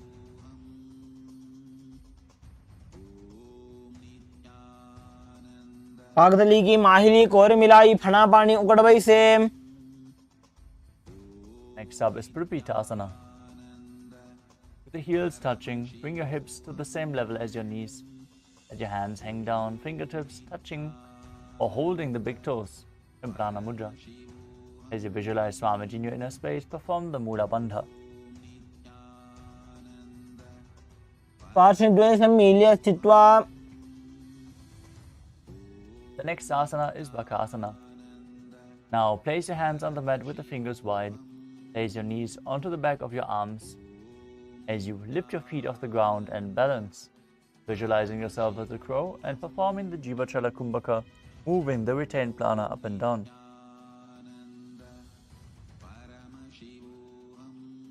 हस्ताभ्याम अवनिमवष्टभ्याम. The next asana is Sushtanga Kabali Asana. As you kneel down, with your head on the ground, the palms spread for support, raise your body onto your head and bring your legs into Padmasana. Gaze to the nose. Visualize Swamiji in your inner space as you perform the Mula Bandha. आसन को गुण कपाल आछो होई. Next up is Guptasana. As you keep the toes flat, touching the opposite feet, sit down between the feet with the toes touching behind. Keep your hands on the knees, sit straight, gaze to the nose, and visualize you're sitting in the secret seat with Paramashiva and Guru in Guptasana. जानो रोरंतरे पादौ कृत्वा पादौ च गोपयेत्.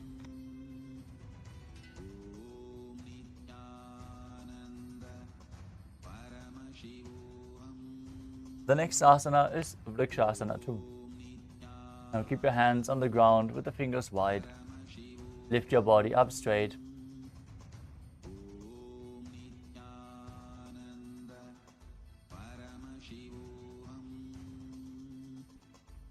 If you have a partner available, they can aid you in performing the handstand.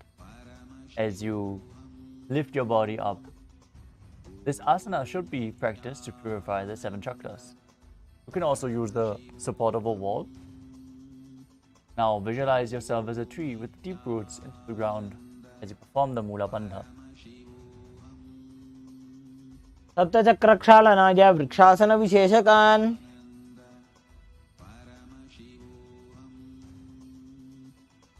The next asana is Shiva Asana. Again, enter the handstand and bring your hands and feet close together. Visualize Tejas, energy flowing through your third eye, rejuvenating your body. As you gaze to your third eye, breathe calmly through your nose in Sahadra Kumbhaka. दो bug जोड़ी माही Gulf मिलाए. Nothing is needed for you to exist. Next up, Matsyasana 2. Is enough Now, place your palms flat on the ground and enter a tall plank position. Then, lower your body down and push it back up again and again as you visualize yourself as a fish.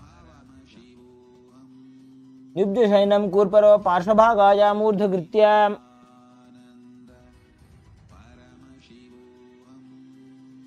The next asana is Sarvasana 2.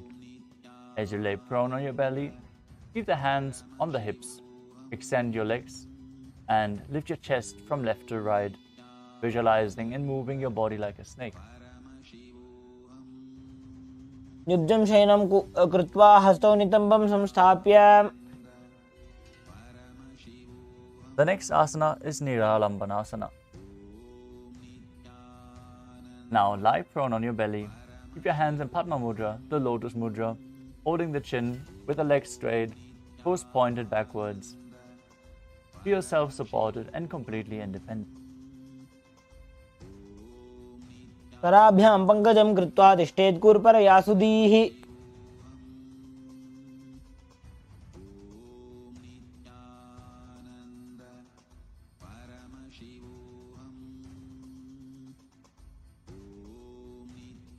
The next asana is Chaturasana. As you lay on your stomach, place your hands flat on the mat in front, straighten your arms and bend your knees. Bring the feet towards your upper back and lift up your head and chest. See yourself as an umbrella protecting your guru from the sun rays. अर्ध्यासनवस्थित्वा हस्तदलाभ्यां भूमिमष्टभ्य.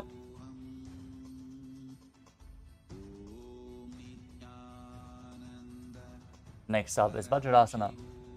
As you sit on the knees with the tops of the feet flat on the mat, visualize you're the weapon of Indra. As you stretch your arms in front, place the palms facing down and your forehead on the mat. Gaze to the nose and perform the Mula Bandha. इदानीं गर्भिणीनां योगाभ्यासो यथा लघु.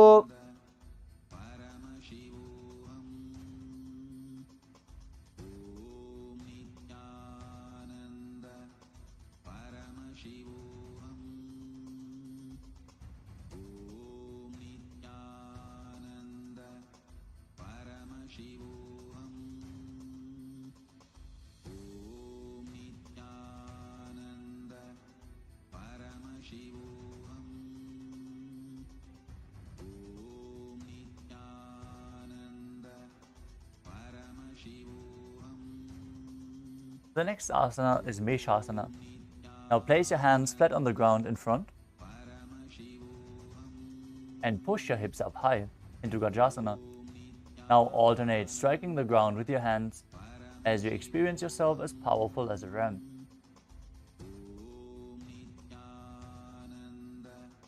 गजासन संस्थितो एकैकं बाहुं भूमौ ताडयेत्.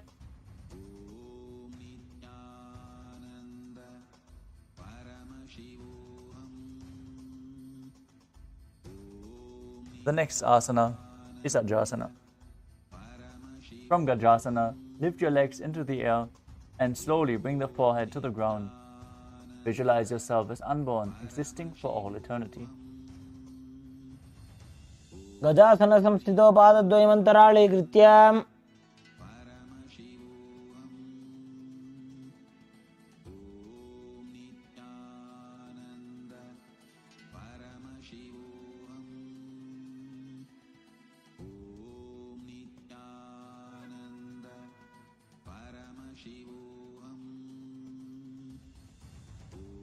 The next asana is Dhanantarasana.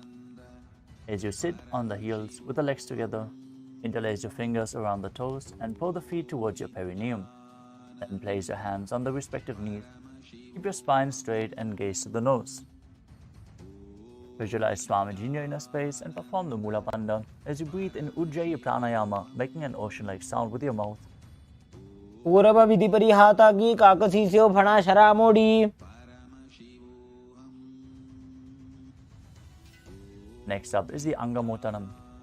Interlace your fingers in front and then behind you, stretching your arms forward to the sides and backwards, giving massage to various different joints and muscles of your body as you visualize Swamiji in your inner space. हस्तयोः अङ्गुलीर्बद्ध्वा हस्तयोर्मध्यात् सर्वमङ्गं निष्कासयित्वा. Next up is Garudasana 4. Now sit on the heels in Vajrasana. Turn your feet to the sides as you keep your thighs and knees resting on the ground. Spine straight, hands on the knees. Visualize yourself as Lord Garuda, flying Lord Vishnu and Lakshmi on his back. जङ्घोरुभ्यां जरां पीड्य स्थिरकायो द्विजानुना. The next asana is Ananda Mandirasana. As you sit with the legs folded back, the toes pointing backwards, knees wide, hold onto the ankles, and keep the front of your buttocks on the ground. Gaze to your third eye, visualize yourself residing in the blissful space of a temple as you perform the Mula Bandha. अथ वक्षे वीरनाथ आनन्दमन्दिरासनम्. Next up is Mandukasana 2. Now sit with the knees wide, overlapping, the feet overlapping. Sit on top of your ankles. As you keep your hands under the knees, gaze to the nose, and keep your tongue in Manduki Mudra, pressed against the palate of your mouth. As you visualize yourself as a frog, perform Uddiyana Bandha and Mula Bandha. पृष्ठं संपीड्य गुल्फाभ्यां जान्वङ्गे सवलयाकृतिः. Next up is Narasimhasana. As you keep your toes on the mat, heels up and together, place your perineum on the heels. Place your palms on the ground with the fingers wide, thumbs touching and the base of the hand touching your toes. Gaze to your nose, stick out your tongue and exhale forcefully, visualizing Narasimha, one of the 10 avatars of Lord Vishnu. दो फना पानी होए वैसे AD मेले रघुदानी वैसे.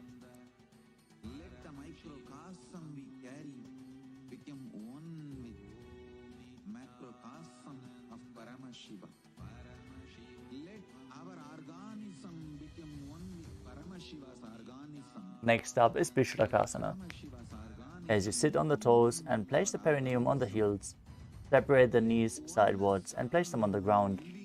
Make a hollow of your palms and place it over your mouth. As you keep the thumbs under the teeth, close your lips and gaze to the nose. As you inhale through the right nostril and exhale through your mouth in Vishraka Pranayama, visualizing yourself as Devi presiding over any and all minuscule fears you might have. दो पकांगी AD Joji गोड़ा फनो बान पुनि होई.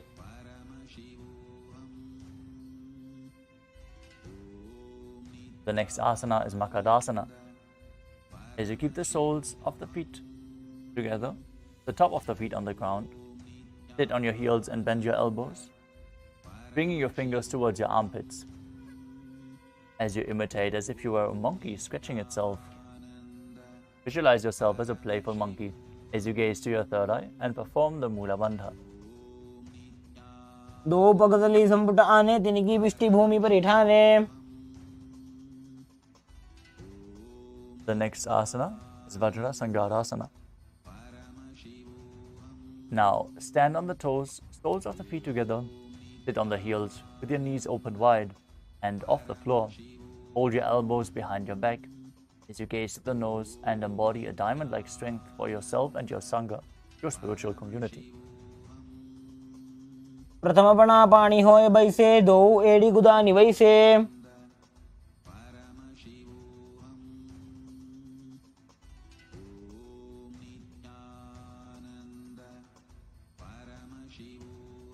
The next asana is Kanjanasana. Now keep the toes down, ankles crossed behind. Sit on the heels as you place your palms on the mat to the sides. Gaze to the nose and visualize perfect health beyond any and all physical or mental ailments. Form Uddiyana Bandha and Mula Bandha as you do so. अंजनासनमा वक्षे यत्कृत्वा सुस्थिरो भवेत्.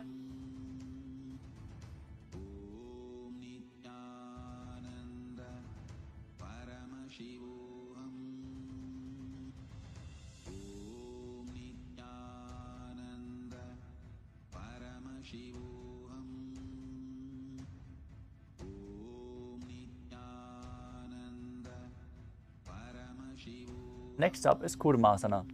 As you sit with your toes flat, cross your feet and place your perineum onto the back of the heels. Keep your knees wide. On the floor, rest your hands on the knees and visualize a turtle, having a stable body and mind to live for hundreds of years. Make your upper body and neck stiff like the shell of a turtle as you gaze to the nose. गुल्फौ च वृषणस्याधो व्युत्क्रमेण समाहितौ ऋजकाय शिरो ग्रीवं कूर्मासनमितीरितम्.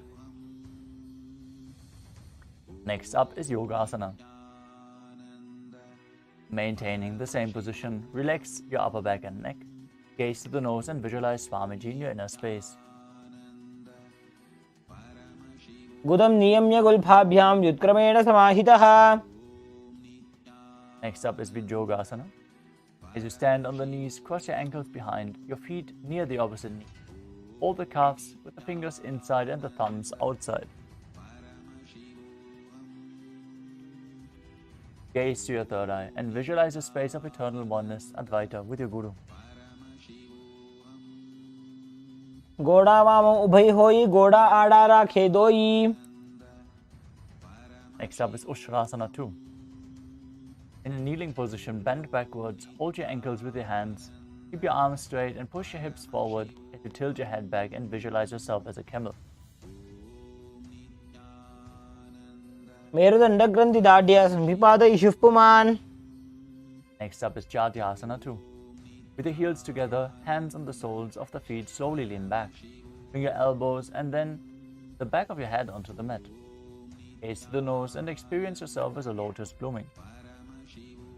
ओ एडी संपुट करे सोले मूल द्वारित रिधरे. Next up is Vidathasana. As you sit on the knees with the thighs and calves together, lean back and touch your back to the ground, then rise up. Use the support of your hands if needed. As you do this again and again, gaze to the nose and visualize the healing and liberation of all causal, subtle forms of your body. जंगा पृष्ठभूमौ निधाय.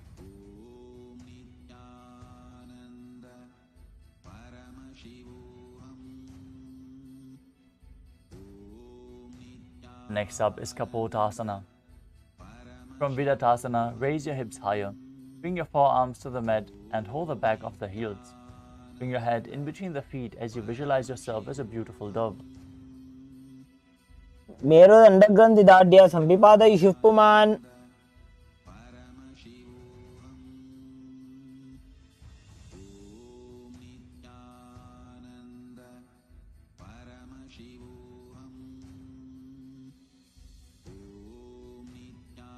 Next up is Varasana. As you stand upright on your knees with the toes tucked, hold your arms with opposite hands. Gaze to the nose. This is a boon fulfilling posture. Receive your boon from Paramashiva. जानुनी भूमौ संस्थाप्य हस्ताभ्यां बाहौ परस्परं धृत्वा. Next up is Varahasana 2. Keep your knees together, toes tucked, lean forward and bring your elbows to the mat, with your hands holding your head. Rest your head on your hands and your butt on the heels as you visualize yourself as a boar, one of the 10 incarnations of Mahavishnu. सूर्यं चन्द्रं भेदनानि आसनानि निगथ्यते. Next up is Mundasana. Now kneel down. Place your elbows on the mat, shoulder width apart. Interlace your fingers. Place your head on the mat, supported with your hands, as you walk your feet forward until your hips align, and then raise your legs up into an inverted posture, straightening your legs. As you gaze to the nose, visualize yourself as a lob tree. Perform the Mula Bandha. अधो मुंडासनं वक्षे सर्वेषां प्राणिनां सुखम्. Next up is Andhasana. As you kneel down, head between the knees, the elbows adjacent to the knees.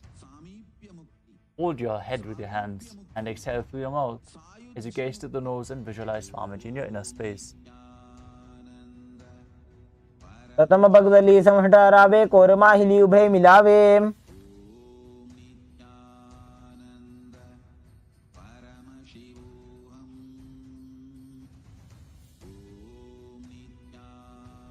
Next up is Viparita Shalabhasana. You can hold weights to intensify the practice of this asana. Lie on your belly with your arms extended straight out. Lift your thighs, arms and chest off the ground while visualizing yourself as a locust. शलभासन भेदाश्च नटभेरुंड नामके। Next up is Kapalasana. As you lie on your belly, keep the arms at the side with the palms facing down. Raise the legs up with the legs together. Visualize yourself as a skull, which is representing the mind with purified thoughts and the strong will to attain enlightenment. कपालं भूमौ निधाय ऊर्ध्वं पादौ नयेत्। Next up is Akasha Kapotasana. As you lie on your stomach with the hands by the sides, lift your legs up over your head and slowly place your feet on the mat in front of your head. Visualize yourself as a free and open dove as you perform the Mula Bandha. उष्ट्रासने स्थित्वा चरणौ भूमेरुत्थाप्य।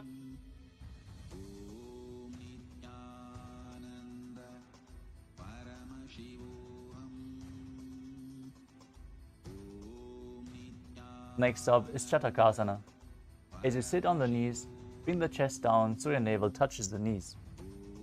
Your hands flat on the mat and your forearms on the ground. Be sturdy as you visualize yourself as a sparrow. कूर्परपर्यन्तौ हस्तौ धरामवष्टभ्य। The next asana is Vrishchikasana too. Kneel down as you keep your hands and elbows on the mat. Raise your legs behind. As you bend your back to touch the feet onto your head, lift your chin and hold as you visualize yourself as a scorpion. छेवपुच्छ प्रतिमाङ्घ्रिपार्श्वे धृत्वा स्वशीर्षे चिबुकं विधार्यकौ। The next asana is Vrishasana. Now place your perineum down onto the right heel as you keep the left foot outside of the hip, the toes pointing outwards.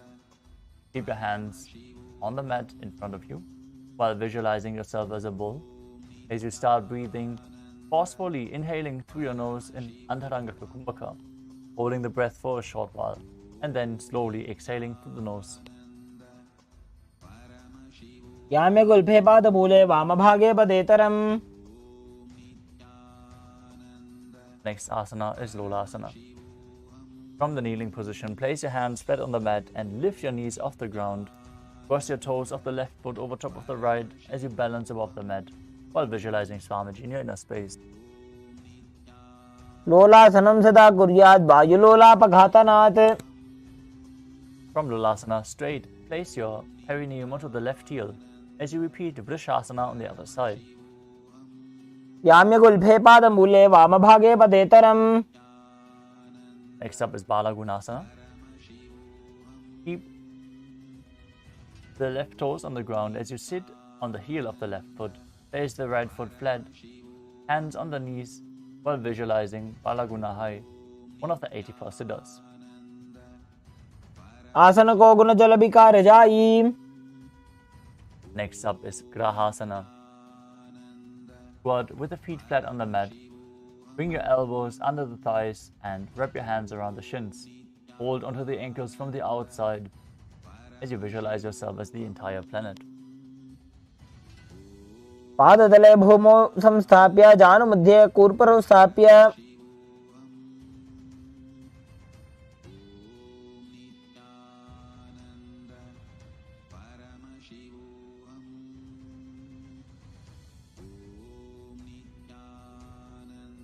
Next up is Balagunasana on the other side. Now sit on the right heel with the right toes on the ground, the left knee to your chest, visualizing Balagunahai in Balagunasana. आसन को गुण जल विकार जाई। Next up is Utkatasana. You can hold weights to intensify this asana. As you squat on the toes with the heels up, knees off the mat. Place your perineum on the heels, hands on the knees, your spine up. Visualize Swamiji in your inner space. युजास् पिजोस् दीयत ऊर्वजानु यत्रासने पादतलद्वयोपरि. Next up is Vajrasangarasana 2. Now sit on the toes with the perineum on the heels, toes together, knees wide. Hold onto your elbows behind your back. Visualize Swamiji in your inner space and perform the Mula Bandha. प्रथम प्राणापानी होए जैसे दो एड़ी गुदानी वैसे.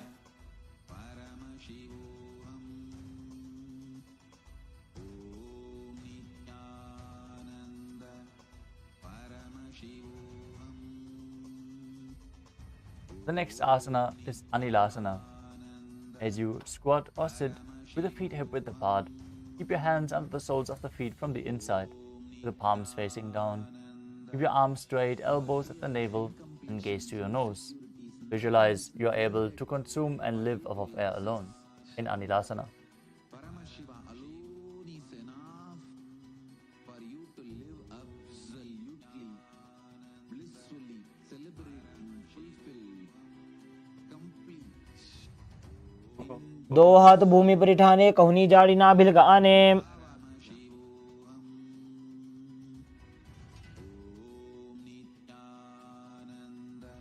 The next asana is Padukasana. Now place the back of your hands on the mat with the fingers facing towards your body. Step your feet on top of your hands. Wrap your hands around the feet like a shoe and walk around. Visualize you're wearing padukas and walking across India. हस्ततलयोः पादतले कृत्वा.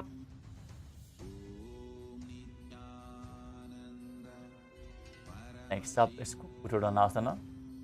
As you place your palms on the mat, raise both feet upwards into the air and let them fall back down. Repeat this again and again while visualizing yourself as a rooster. हस्ततले भूमौ कृत्वा पादतले च ऊर्ध्वमुड्डानं कृत्वा. Next up is Viparita Nrityasana. Now place your hands on the mat and raise your leg upwards into a handstand. Move around on two hands dancing as you feel yourself become free of all inhibitions. तलाभ्यां भूमिं वष्टभ्य.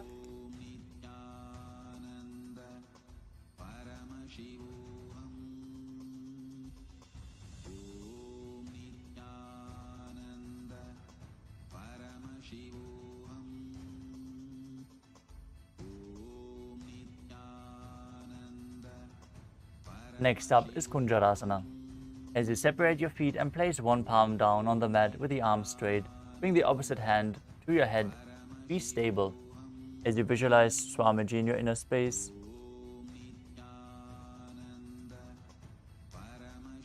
perform the Mula Bandha.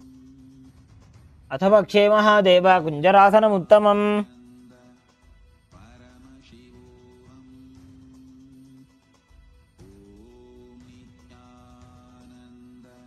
Now place the other hand to the ground. Visualize Swamiji, perform the Mula Bandha, breathe calmly in Sahadra Kumbhaka, and internally chant the Mahavakya as you repeat Kunjarasana on the other side. अथ पक्षे Mahadev कुञ्जरासनमुत्तमम्. The next asana is Kadambasana. Now visualize yourself as a Kadamba tree. As you sit on the ground with the feet flat, heels close to your body, hold the respective angles and lift your feet off the ground, performing the Mula Bandha. आश्निभ्यां भूमिमष्टभ्य. Next up is Pavana Muktasana. As you sit with the heels at the perineum, hold the knees with your hands and press them towards your chest. Visualize that any excess vata being released or balanced within your system as you perform the Mula Bandha. ध्वजोस्तु पादयोः पाणिं लात्वा स्वस्वनितम्बके. Next up is Chakorasana. As you sit and lift one leg behind the head, place both hands flat on the mat, extending the opposite leg up with the knee straight. Lift your entire body off the ground and keep your chin up. As you gaze to your third eye and visualize yourself as a powerful source of energy. पूर्वतानं चतुष्पादपीठं वज्रासनं तथा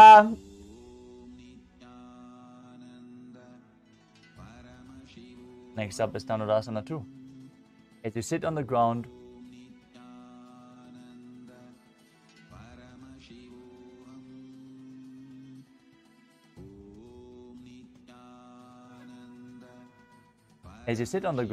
hold the left toes with the left hand, index and middle finger in Prana Mudra, and pull it towards your ear as you keep the other leg straight, holding onto the big toe in Prana Mudra as well. Visualize yourself as a bow. As you perform the Mula Bandha, breathe calmly through your nose in Sahadra Kumbhaka in Dhanurasana 2. पादाङ्गुष्ठौ तु पाणिभ्यां गृहीत्वा श्रवणावधि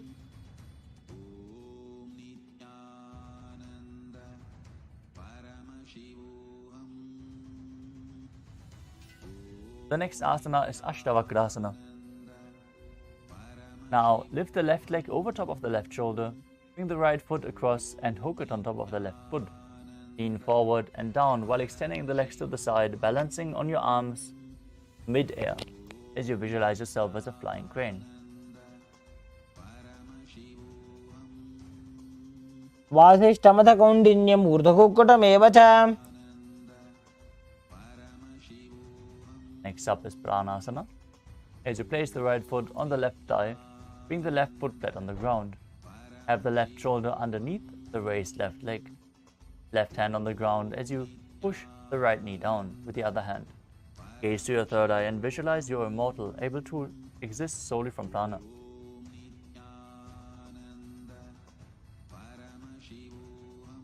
यामि करोति यस्य चामरः.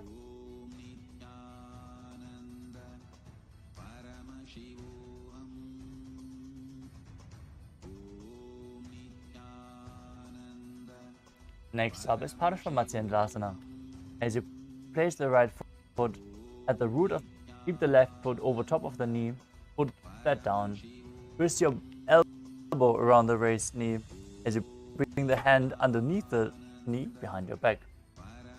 Gaze to the third eye and visualize Matsyendranath in Parashvamatyendrasana. पार्श्वाभ्यां धृतते यास्तु पार्श्वमत्स्येन्द्रमुत्तमम्.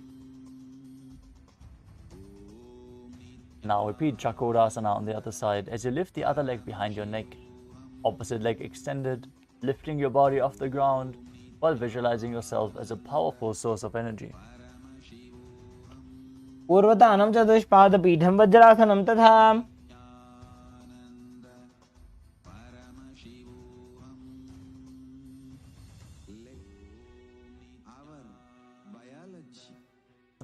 Holding onto the big toes in Prana Mudra, pulling the other foot towards the while visualizing yourself as a bow. पादाङ्गुष्ठौ तु पाणिभ्यां गृहीत्वा श्रवणावधि. Now repeat Ashtavakrasana on the other side, lifting the right foot over top of the right shoulder and hooking the left foot over cross, extending the legs to the side, lifting your body off the ground while visualizing yourself as a flying crane. वासिष्ठमथ कौण्डिन्यम् ऊर्ध्वकुक्कुटमेव च. Now repeat Pranasana on the other side, with the other foot on top of the opposite leg, pushing the knee down, bring the shoulder underneath the raised knee. Visualizing you're immortal and able to exist solely from prana. एतत् प्रभेदं वक्ष्यामि करोति यस्य चामरः. Now repeat Parashvamatyendrasana on the other side as you bring one heel towards the opposite hip and the other foot stacked over top with the knee raised. Bring the hands underneath the knee and hold your hands behind your back as you visualize Sage Matsyendranath, the master of Hatha Yoga. पार्श्वाभ्यां धृतते यास्तु पार्श्वमत्स्येन्द्रमुत्तमम्.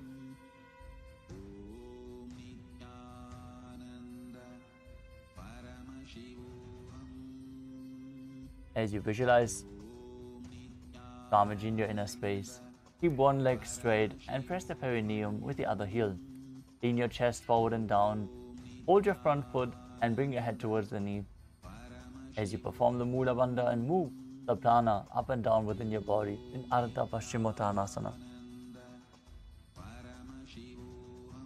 एकं पादं प्रसार्य एकं पादस्य पार्श्वना Shrivani सम्पीड्य. Next up is Crown Shasana.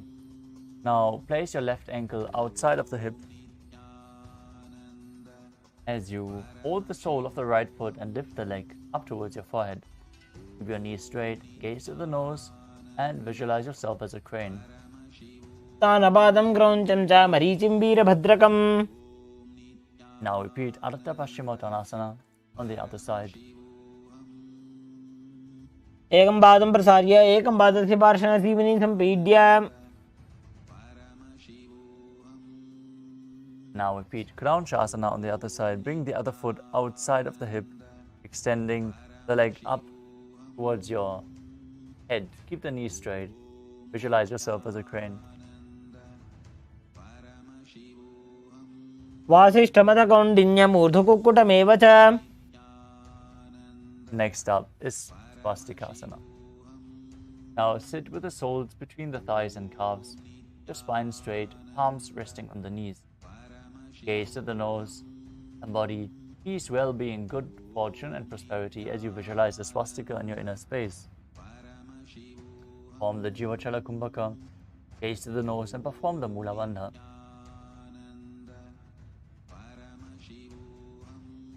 जानूर्वोरन्तरे सम्यक् कृत्वा पादतले उभे.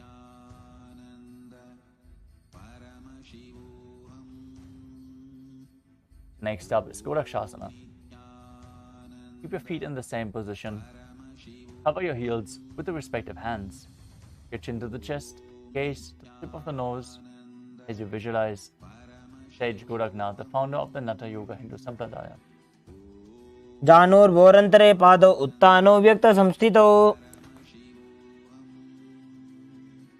Next up is Bhagasana 2.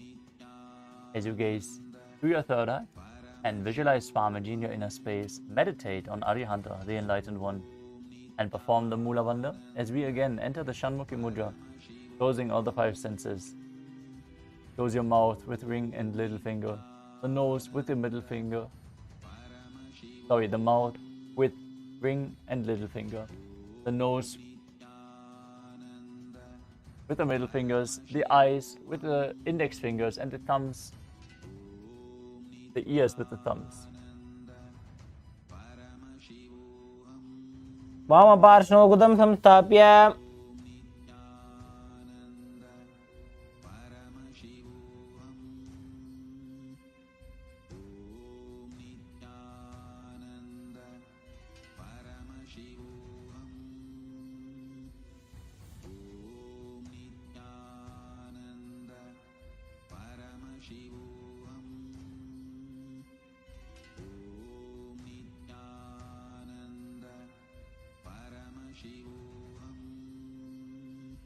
The next asana is Yogasana 2.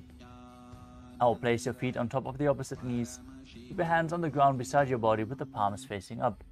Spine straight, gaze to the nose, visualize Swamiji as you breathe in Kakachanchur Kumbhaka, inhaling through the rolled up tongue with your mouth in the shape of the beak of a crow. उत्तानो चरणो कृत्वा संस्थाप्योपरि जानुनोः. Next up is Urdhva Kukutasana. From Padmasana, place your palms flat on the ground beside you and lift your body off the ground, balancing while visualizing yourself as a rooster. वासिष्ठमथकौण्डिन्यमूर्धकुक्कुटमेव च. Next up is Siddhaharatali Asana. From Padmasana, insert both hands to the knees and place them on the mat. Avoid lifting your body up, stay seated on the mat. Gaze to the nose and visualize Swamiji in your inner space. प्रथम पद्मासन को करे हस्तदो भूगोड़ासन दिधरे. Now push your body off the mat in Hamsasana while visualizing yourself as an elegant swan. Kukkutasana स्थित्वा स्कन्धपर्यन्तं ऊरोनि नीत्वा. Next up is Karmakasana. From Padmasana, place your hands between the thighs and calves. Lean forward, push your hands behind you and interlace your fingers in Parusha Mudra as you visualize yourself as Lord Shiva's bow, Pinaka. प्रथम पद्मासन को करे Ghodasan दिमाही करिधरे. Next up is Kurmasana 2. From Padmasana, insert both hands through the thighs and calves and hold onto your neck. Visualize yourself as a turtle, having a stable body and mind to live for hundreds of years. बाएं जंग पर दक्षिण बाबा, दाएं जंग पर बाएं ल्यावा. From the same position, tuck your chin down to the chest and gaze to the nose as you rejoice knowing you're in Shiva's secret knot posture. 25 heads and 70 अथवक्षे Neelkanth ग्रन्थिभेदासनं Shubham. visualize, meditate, connect with him. Next up is Uttana Kurmasana. From Padmasana, insert both hands to the thighs and calves and roll onto your back as you're holding your neck with your hands, visualizing yourself as a turtle laying on its back.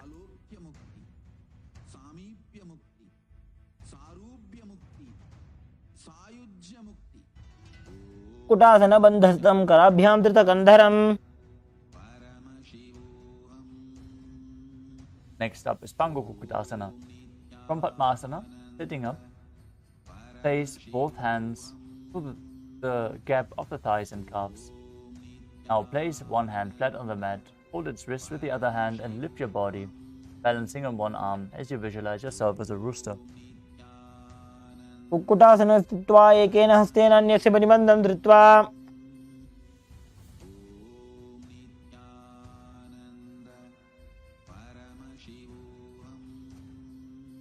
Now place the other hand on the ground and push your body up, repeating Pangukukutasana on the other side. कुटासन स्थित्वा एकेन हस्तेन अन्यस्य परिबन्धं धृत्वा. Next up is Gridrasana. From Padmasana, place your elbows on the toes, place your fingers, and place your chin onto the hands, pressing your thumbs to the throat while visualizing you have gone beyond all greed and covetous. जानोर्वोरन्तरे पादौ उत्तानो व्यक्तसंस्थितौ. Next up is Padmasana 3. Now sit in Padmasana and hold one hand with the palms facing other up.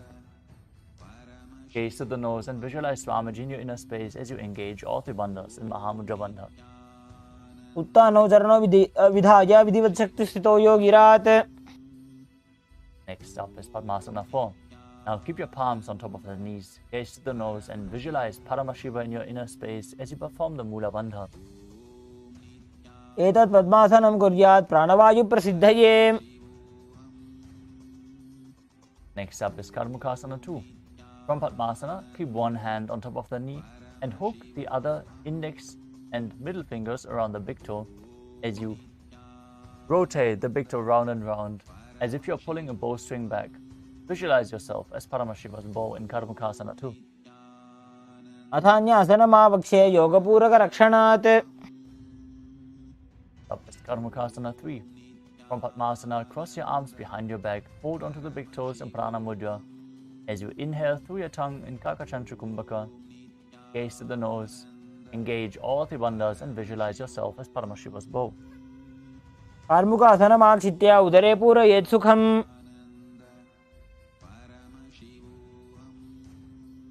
Next up is Dridhasana. Now maintain Karmukasana 3. Lift your chest up and gaze to your third eye as you visualize yourself as the action of Paramashiva's third eye, destroying anything you come across. ऊरुभ्यामुपरि स्थाप्य पादयुग्मं प्रयत्नतः. Next up is Nagrasana. Roll onto your back while holding onto the big toes, if you can. Otherwise, lay on your crossed arms with the legs in Padmasana. Gaze to the nose, visualize yourself as a snake. Breathe calmly through your nose in Sahadra Kumbhaka and perform the Mula Bandha. प्रथम पद्मासन कोठाने दोवु हाथ पाछाने आने.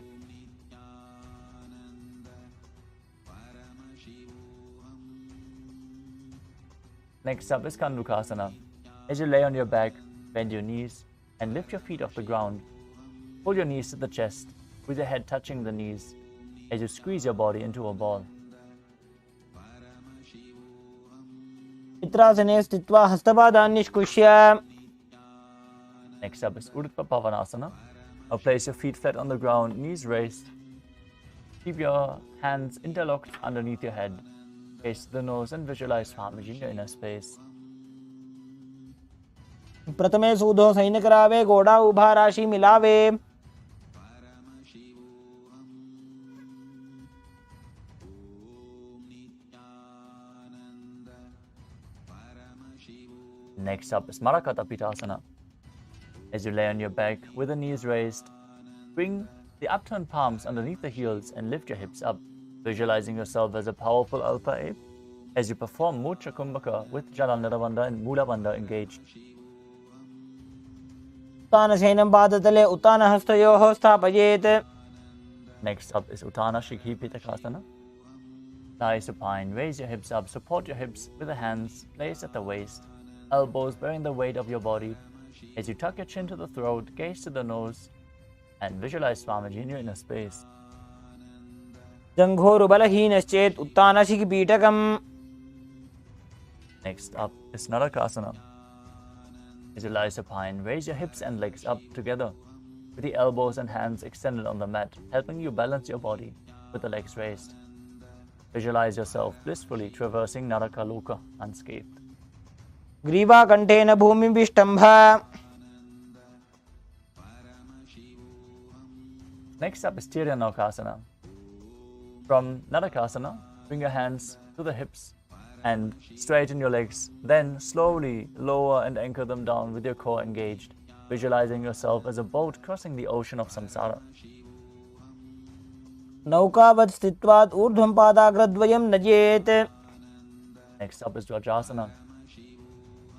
As you place your hands back on the mat below, be straight like a flagpole while visualizing yourself as the Kailasa flag, respected across all nations.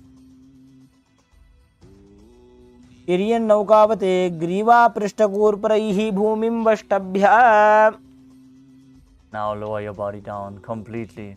Lay on your back, flat, with the hands by the sides, palms facing up. Pull the Kundalini Shakti up along your spine and Shakti Charan Mudra. Visualize your body is dead. And the Supreme Pontiff of Hinduism, Swamiji, liberating you eternally. Chant the Mahavakya, Om Nithyananda Paramashivoham. उत्तानं शववद्भूमौ शयनं तोषवासनं शवासनं श्रान्तिहरं चित्तविश्रान्तिकारकम्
Paramashivoham. Om Nithyananda Paramashivoham. Om Nithyananda Paramashivoham.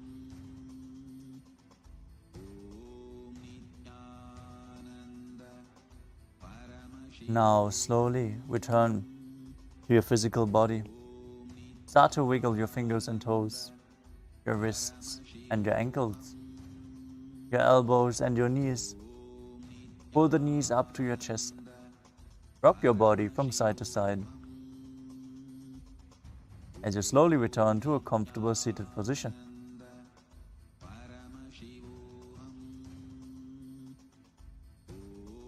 Congratulations, you completed the Dvitiya Vinyasa Krama, all 308 asanas. Thank you for moving along with us. We are now going to have the power manifestation session.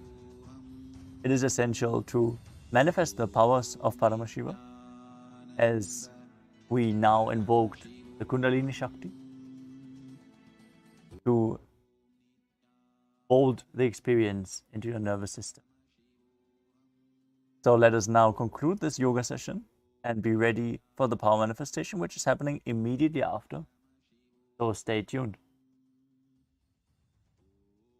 Let us now sit straight with the head, neck and spine in a straight line. Hands in Atmanjali Mudra in front of our heart center. Close the eyes, take a deep breath. Visualize Swamiji in your inner space as we chant the Purna Mantra. Om Purnamadah Purnamidam Purnat Purnamudachyate Purnasya Purnamadaya Purnamevavasishyate. Om Shanti Shanti Shanti. Hari Om Tat Sat. Sarvam Bhagavat Sri Nithyananda Paramashiva Padukarpanamastu. Om Nithyanandam. Thank you all, Nithyanandam.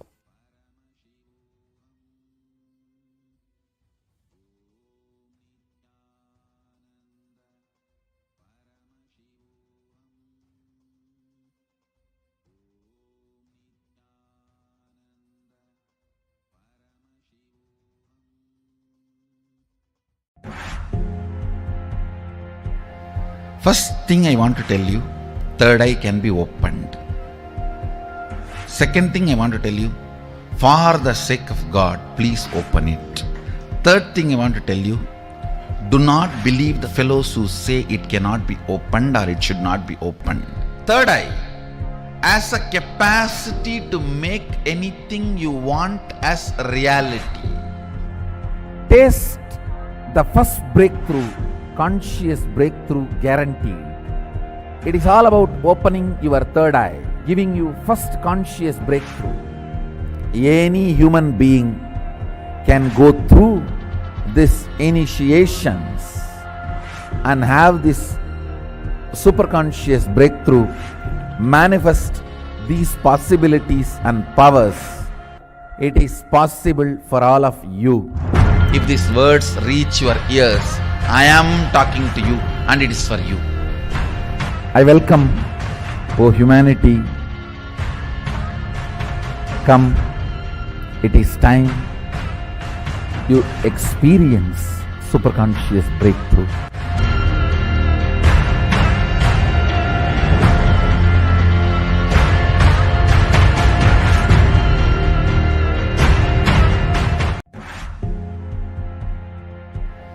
First thing I want to tell you, third eye can be opened. Second thing I want to tell you, for the sake of God, please open it. Third thing I want to tell you, do not believe the fellows who say it cannot be opened or it should not be opened.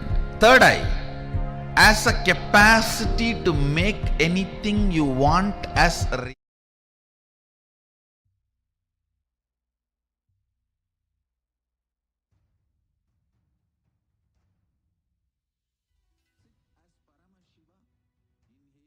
नित्यानन्दं परमसुगदं केवलं ज्ञानमूर्तिं द्वन्द्वातीतं गहनसदृशं तत्त्वमस्याधिलक्ष्यम् एकं नित्यं विमलमचलं सर्वदी साक्षिभूतं भावातीतं त्रिगुणरहितं सद्गुरुं तं Namami.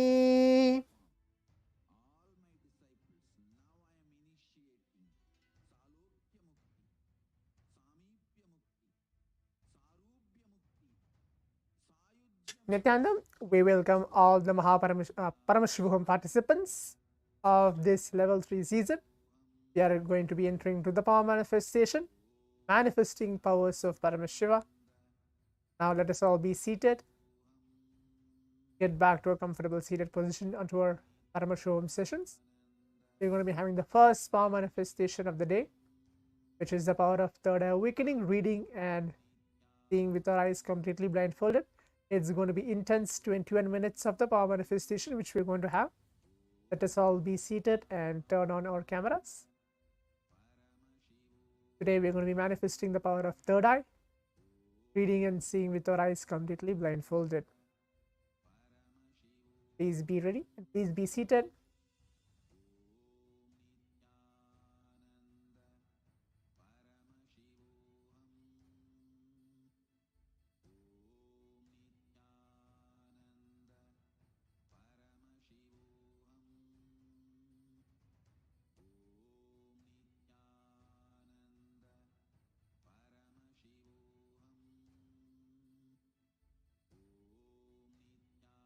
Let us all now please be seated. We're going to be manifesting the power of third eye, reading and seeing with our eyes completely blindfolded. It will be the first power manifestation of the day. Throughout the sessions of this Paramashivoham, we'll be manifesting multiple power manifestations. It can be power of third eye, body scanning, remote vision, etc. The first power of this Paramashivoham, which we're going to manifest, is the power of seeing through the third eye. Please be seated.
Hands, pen and paper, and please be seated. If you don't have an IBAN, you can even bring just a piece of a cloth, a white cloth or black cloth, it's fine.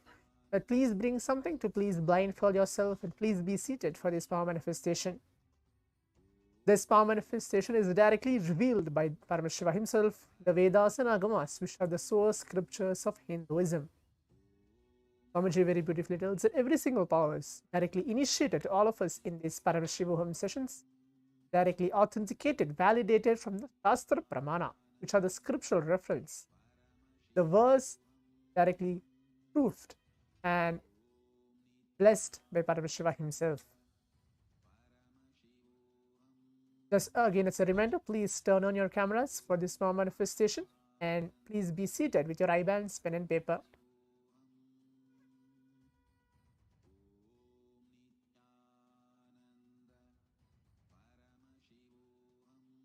Please be seated. As I was mentioning, every single power manifestation, including this power manifestation, which is the power of third eye awakening, we're going to be manifesting this power, is directly revealed by Bhagavan Paramashiva.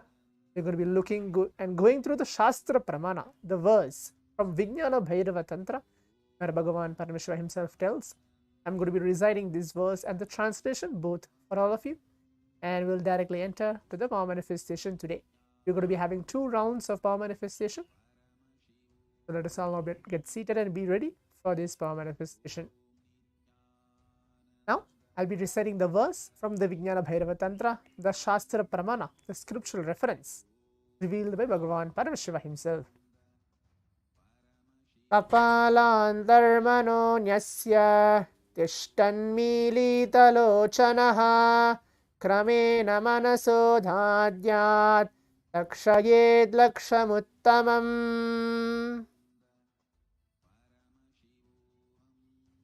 The translation goes, by fixing the mind on inner space within the crown center and sitting stably without any movement, having the eyes closed in succession, by the stability of the mind and inner space, through the power of the third eye, one directly sees the ultimate goal, Lakshyam, by having vision beyond the sight that reveals any object or place, attaining the space of oneness with the source, Paramashiva, Swamiji himself, for all of us. Please do not blindfold yourself. I can still see 1 or 2 participants being blindfolded. Please do not blindfold now. You have just maybe 1 minute to go to enter to the round 1 of the power manifestation.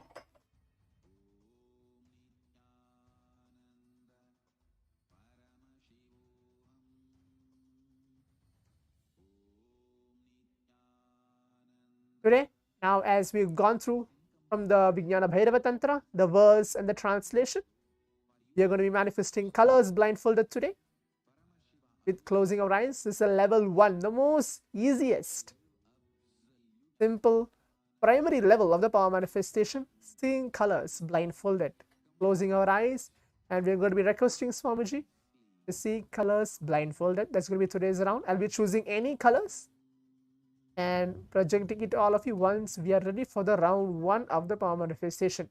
So again, just a gentle reminder, making sure that you have IBAN, pen and paper. Please be seated.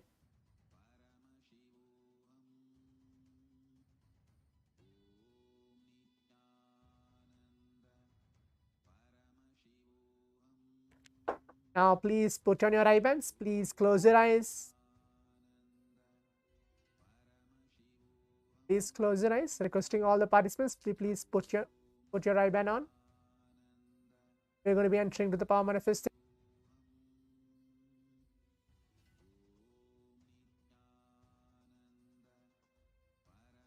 Please close your eyes. Let's all now visualize Swamiji onto our inner space as Paramashiva sitting into our being.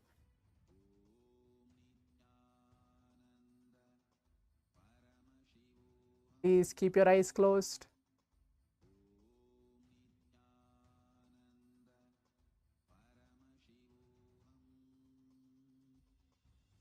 Start chanting the Mahavakya. Om Nithyananda Paramashivoham. Om Nithyananda Paramashivoham. Om Nithyananda Paramashivoham. Keep your eyes closed.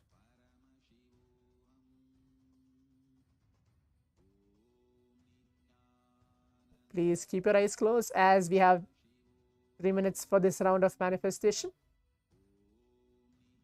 We're going to be seeing the color. Any color will be chosen for all of us in this round 1 of the power manifestation. Please keep your eyes closed and start seeing. Visualize Paramashiva onto your inner space. And requesting Swamiji to show what is the color which is chosen for all of us in this round 1 of the power manifestation.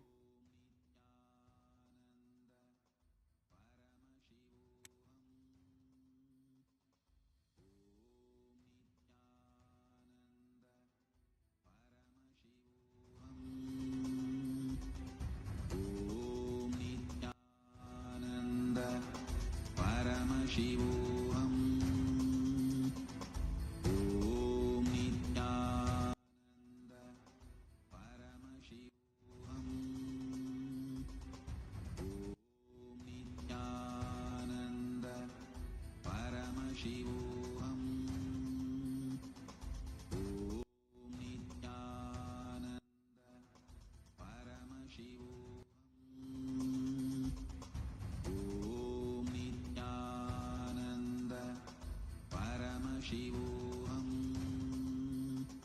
Please keep your eyes closed as we have a few more seconds.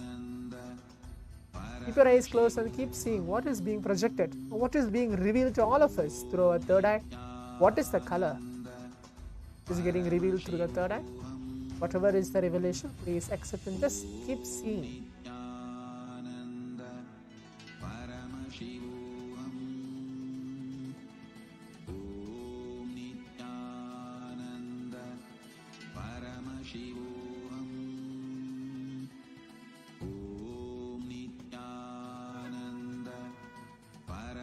Now requesting all the participants, you can relax, remove your eye bands, open your eyes.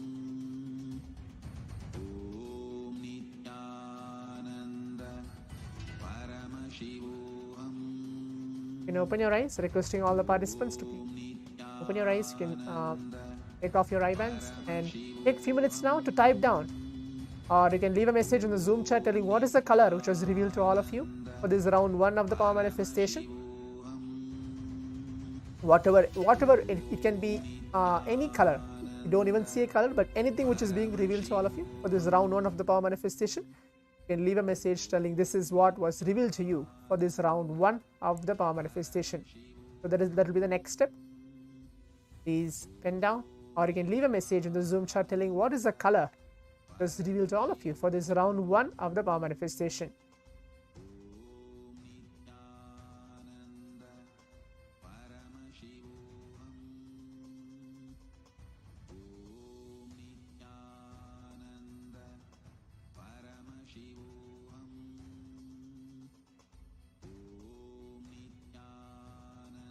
Please leave the message in the Zoom chat, or please type down telling what was the color which was revealed to you for this round 1 of the power manifestation.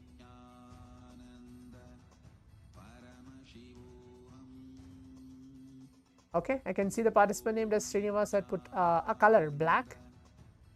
Okay, that's great. Continue to leave a message. We have a few more seconds to go on to the next step of the power manifestation of actually verifying what was revealed to all of us.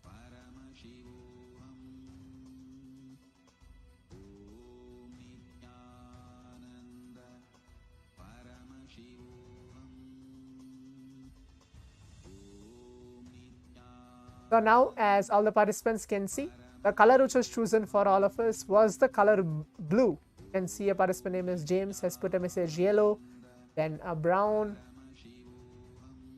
and a participant named as Chandrasekhar Brown. Okay, it's fine. But the color also chosen for all of us was the color blue. Now we'll be moving on to the round 2 of the power manifestation. Please close your eyes. Put on your eye bands.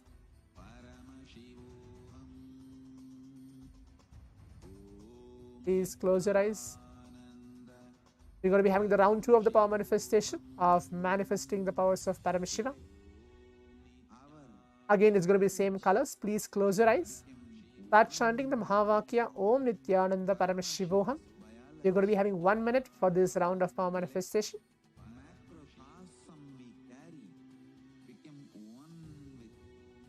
For the color. 1. Please keep your eyes closed. Macrocosm of Paramashiva. Let our organism become one with Paramashiva's organism. Let Paramashiva's organism become one with our organism. Let oneness become living strategy. As now we are beginning the round 2 of the power manifestation, keep chanting the Mahavakya and seeing what is the color. Is that we have 1 minute for this round of power manifestation.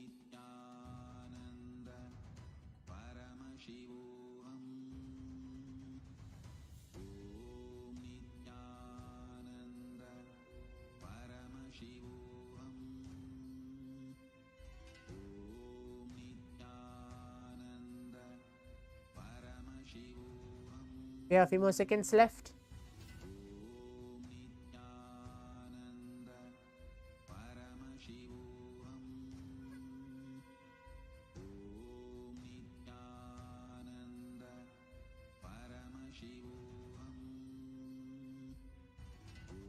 Yes, now requesting all the participants The round 2 has been finished. Then now take few minutes. Remove your eye bands. Open your eyes. You can open your eyes, requesting all the participants to please open your eyes and take few minutes now to type down what was revealed to you for this round 2 of the power manifestation. What color which was revealed to you for this round 2 of the power manifestation.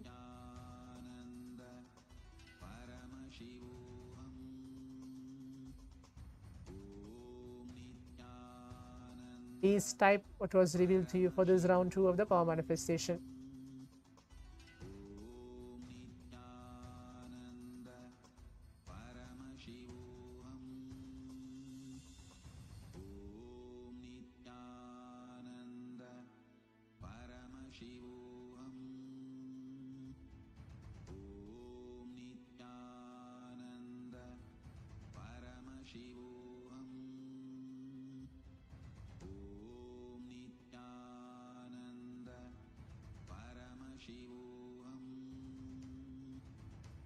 Yes, now as all the participants can see, the color which was chosen for all of us was the color yellow for this round of power manifestation.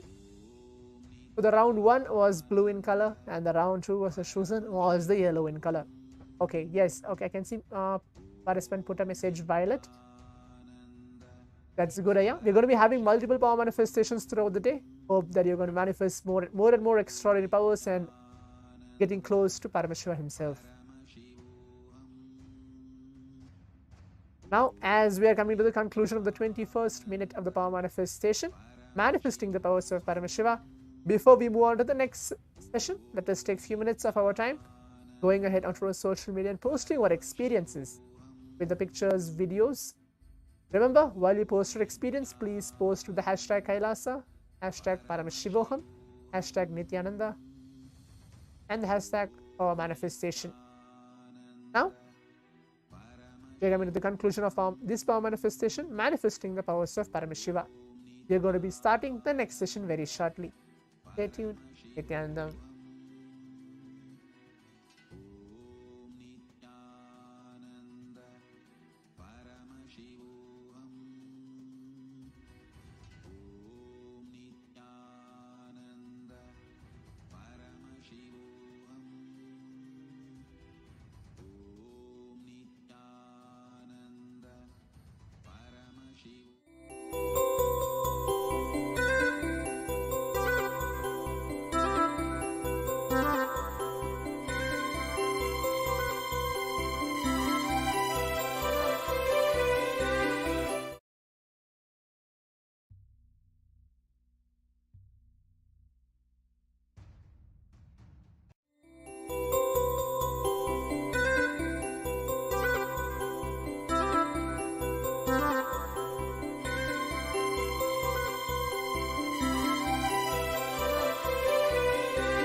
जयति तेऽधिकं नित्या जन्मना व्रज श्रयत इन्दिरा नित्या शश्वतत्र हि दयितदृश्यतां नित्या दिक्षु तावका त्वयि धृता सव नित्यास्त्वां विचिन्वते भावं मतिमधुरं ननु नित्यानन्दा धन्यं मम जीवनं नित्यानन्दा भावं मतिमधुरं ननु नित्यानन्दा धन्यं मम जीवनं नित्यानन्दा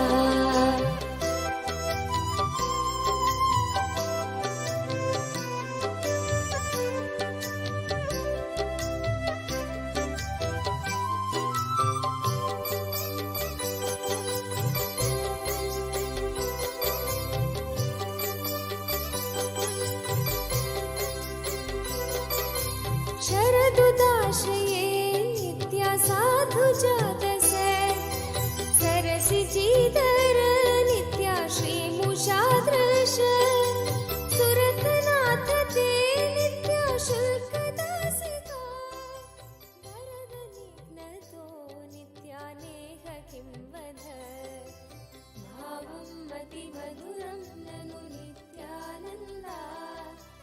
धन्यं मम जीवनं नित्यानन्दा भावं मतिमधुरं ननु नित्यानन्दा धन्यं मम जीवनं नित्यानन्दा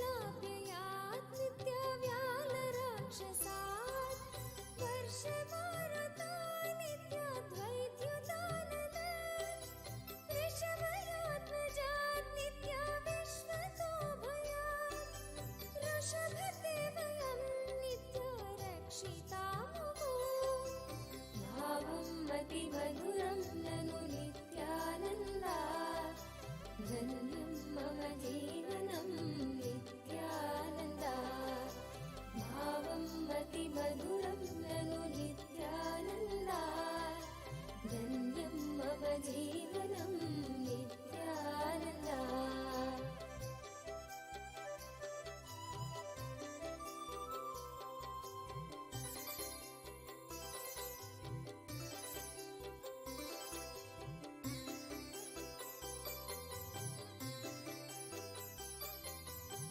खलु गोपिका नित्यानन्दनो भवान् अखिलदेहिनां नित्यान्तरात्मदृक् विखनसार्थितो नित्या विश्वगुप्तये सखमुदेवान् नित्या नित्यानन्द परमशिवोऽहम्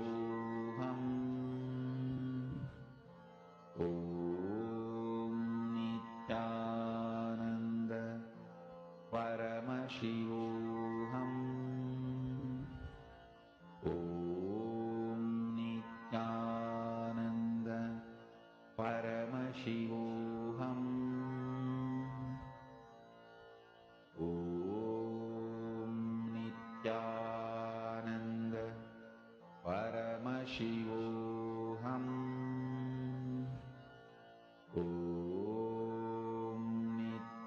नित्यानन्द परमशिवोऽहम्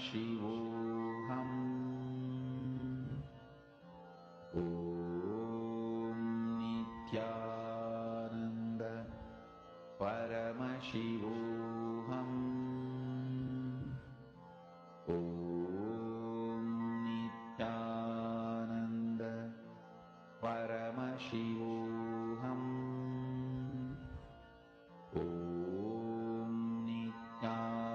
Nityanand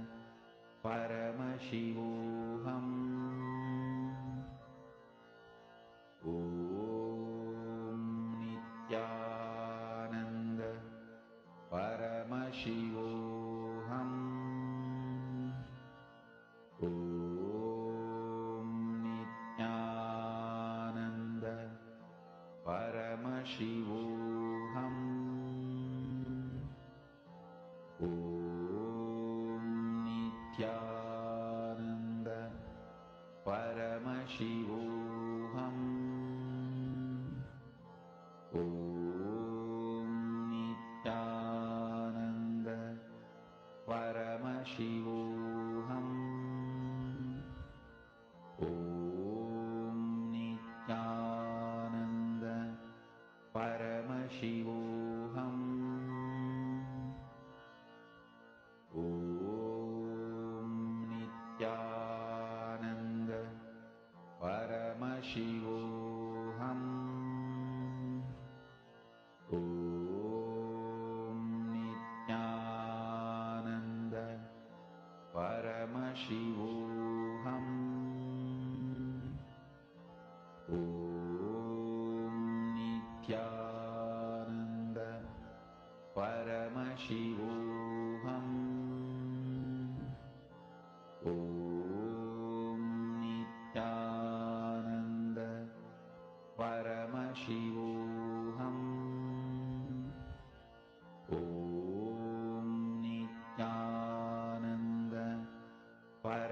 Om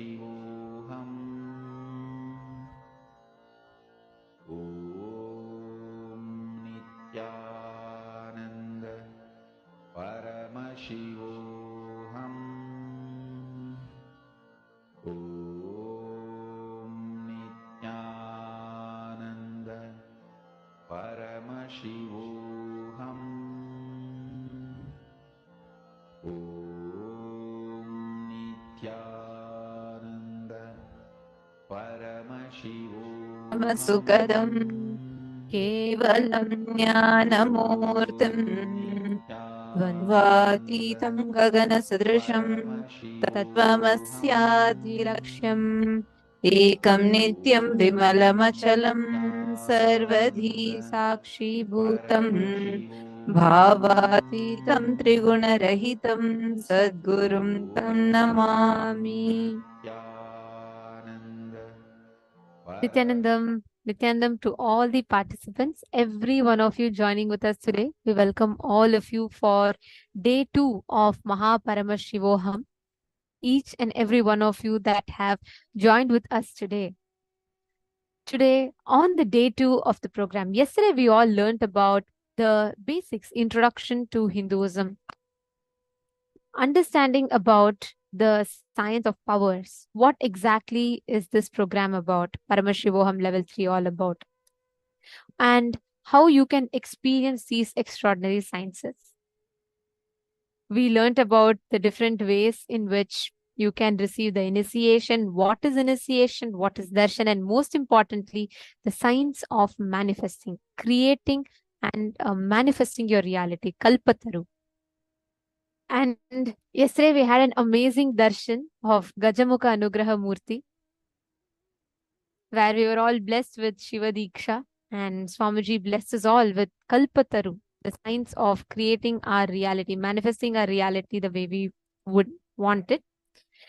Today is one step deeper. Yesterday we learned about the microcosm. Today we are going to be learning about the macrocosm.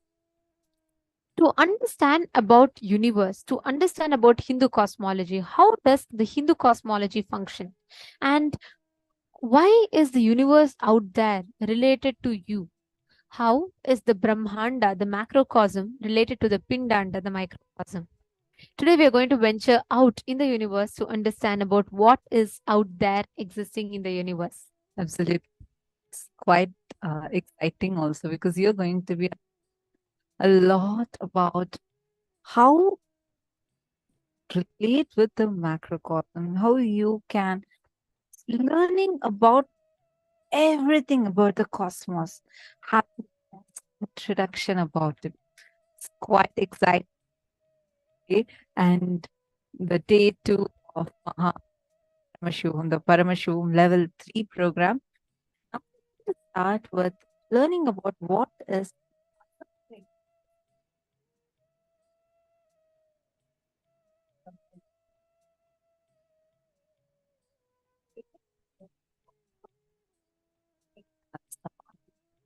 so let's all get and listen to Swamiji's revelation on this. And I also just wanted to announce all the program participants that are there with us live right now, sitting on the two-way video conference.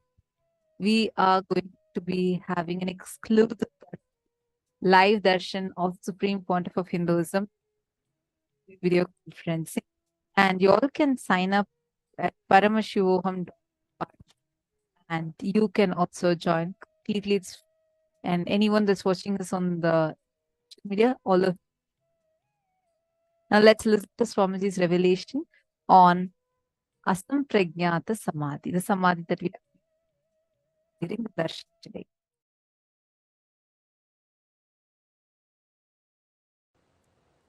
Paramashiva's direct message from Kailasa.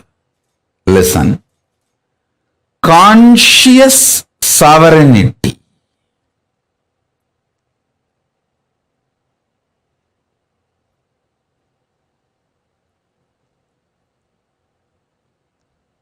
The very purpose of all beings, not just human beings, all beings, is to experience conscious sovereignty. The very purpose why Paramashiva manifesting as this incarnation and manifesting Kailasa is to make all being experience and live conscious sovereignty. Now, understand conscious sovereignty deeply. Conscious sovereignty means realizing and manifesting the truth. You are consciousness. You may have intelligence, mind, body, various layers, but you are consciousness. Your layers are not you. You are consciousness, the core substance out of which you are made, or the core existence of you, the core unit of you is consciousness.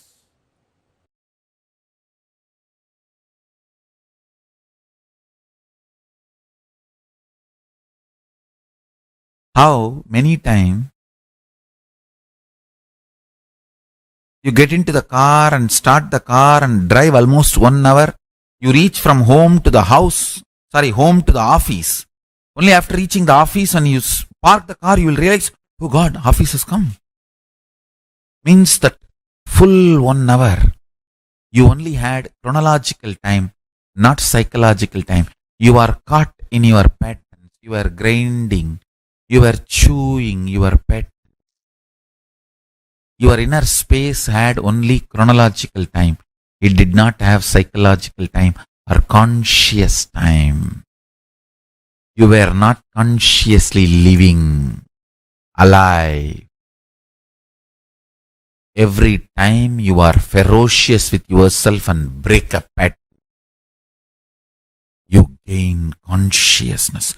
You get more consciousness, more psychological time, more aware, more alive.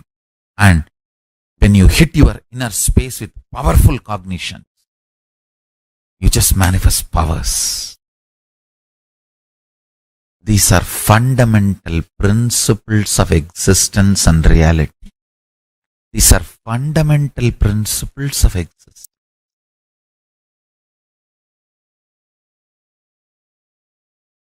I heard this directly from Arunagiri Yogeshwara.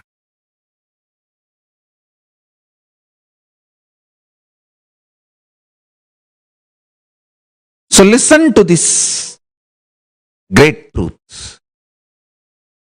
Ontology.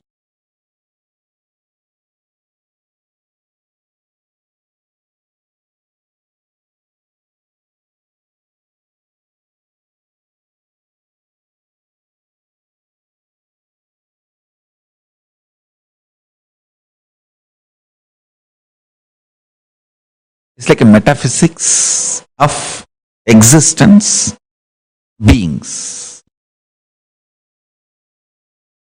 Eschatology is like the system of doctrines concerning last or final matters as death, judgment, the future state, etc.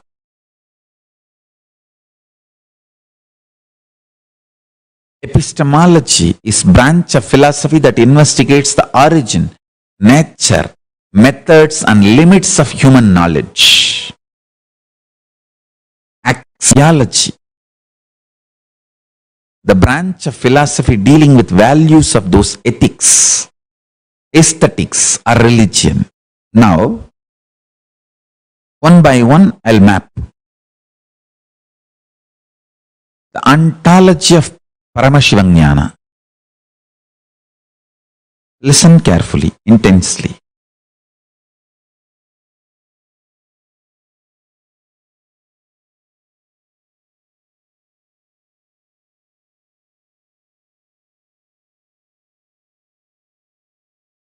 One revelation now I made. If you decide to change your inner space, your outer reality changes drastically, shockingly. That's what we call miracles. In the field of metaphysics, miracles are no more miracles. It is a simple science. You can cause it. When you can cause it, it is effect of the cause. When you don't know the cause, only effect is there, you call it as miracles. Or sometimes accidents. Here, in the field of Paramashiva ontology, there is no miracles, there is no accidents, there is no coincidence. There is only cause and effect. You change your inner space, you manifest miracles. And everything manifests, just falls so beautifully around you.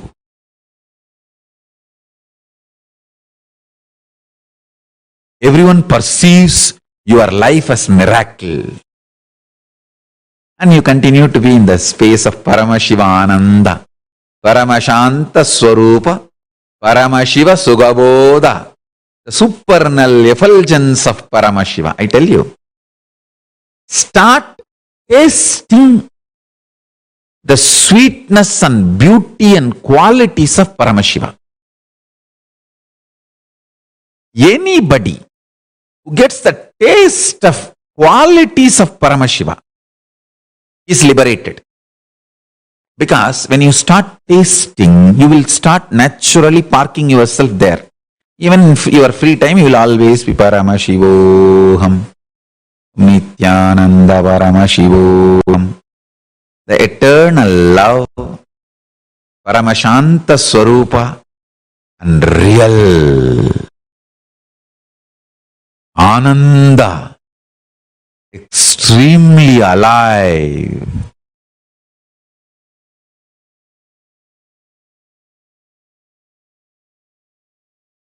I tell you,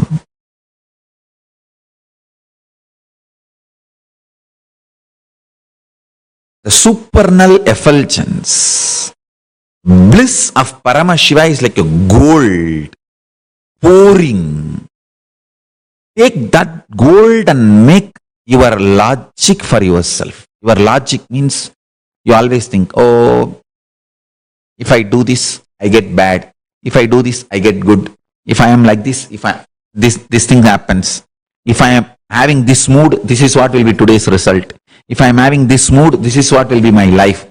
That logic which goes on connecting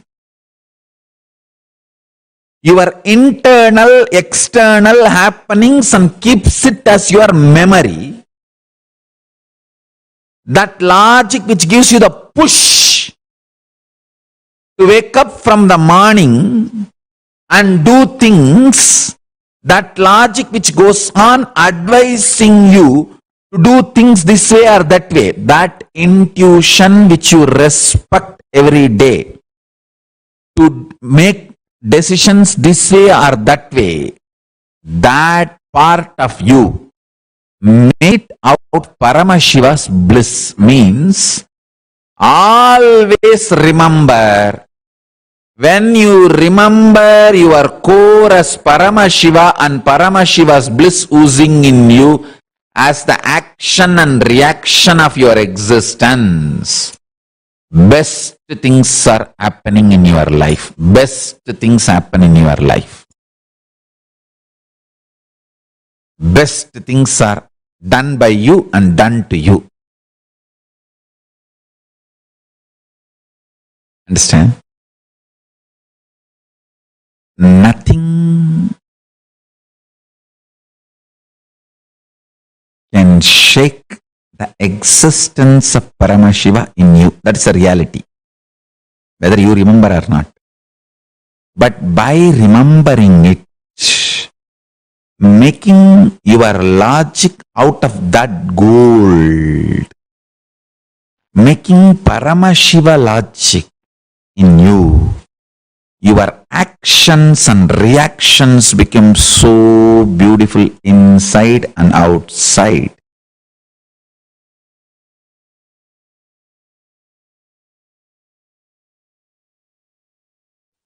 Listen.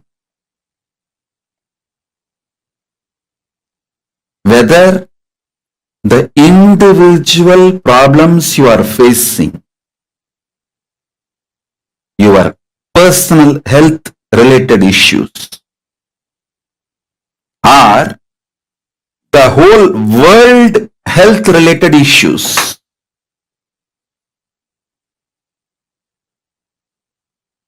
whether you are facing your personal economic problems or the world health crisis,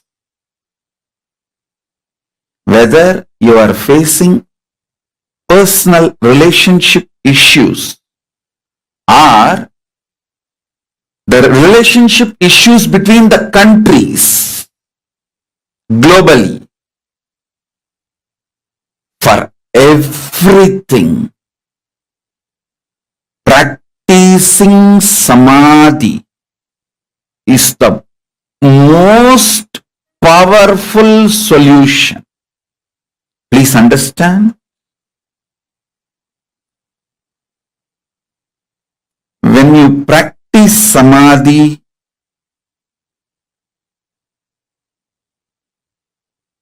everything in your control becomes conscious,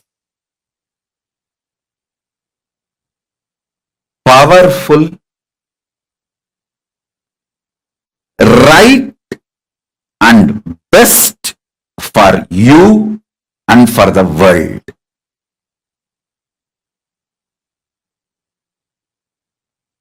I'll give you an example.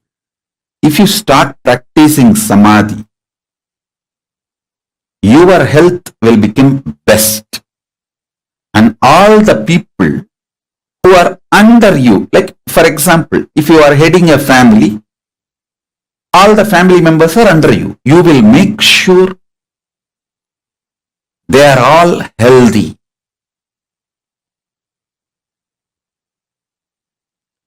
If you practice samadhi, you will keep your relationship with you best, and everyone who is under you, around you, all their relationships best.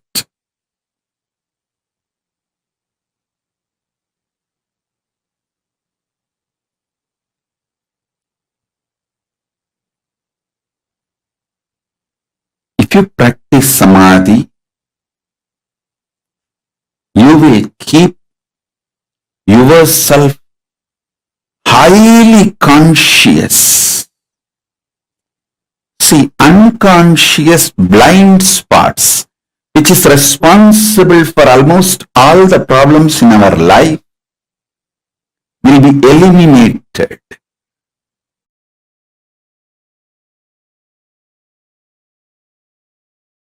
Understand? All you need to enjoy the powers and superconscious mutation of 64 manifestations of Paramashiva is to have the right knowledge about all that 64 manifestations. You need to understand Paramashiva as he introduces himself. Listen. if you want to understand me, you need to understand as I introduce me to you. You can't understand me with your own independent investigation. Neither your mind is capable nor your consciousness is powerful to grasp my existence as it is. You can only understand my existence as per my introduction. Same way, you can understand Paramashiva only based on his own introduction. Understanding him based on his own introduction awakens something called Shraddha in you, not faith. Faith is poor word. Shraddha. And Shraddha breeds bhakti. And all the Ananta Kalyana Gunas, auspicious qualities of Paramashiva starts manifesting in you. Powers of Paramashiva starts manifesting in you. Listen, you just need to know what is swimming and see somebody is swimming, then simply your muscle memory starts manifesting swimming.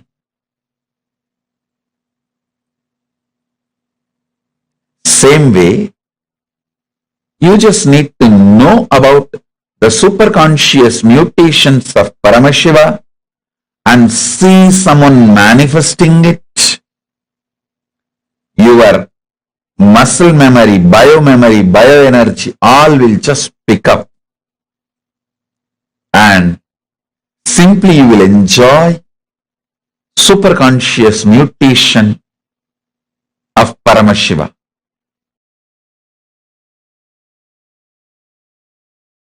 See, when the initiation into unclutching, first time when you unclutch, that experience only, Patanjali calls it as asamprajnata samadhi.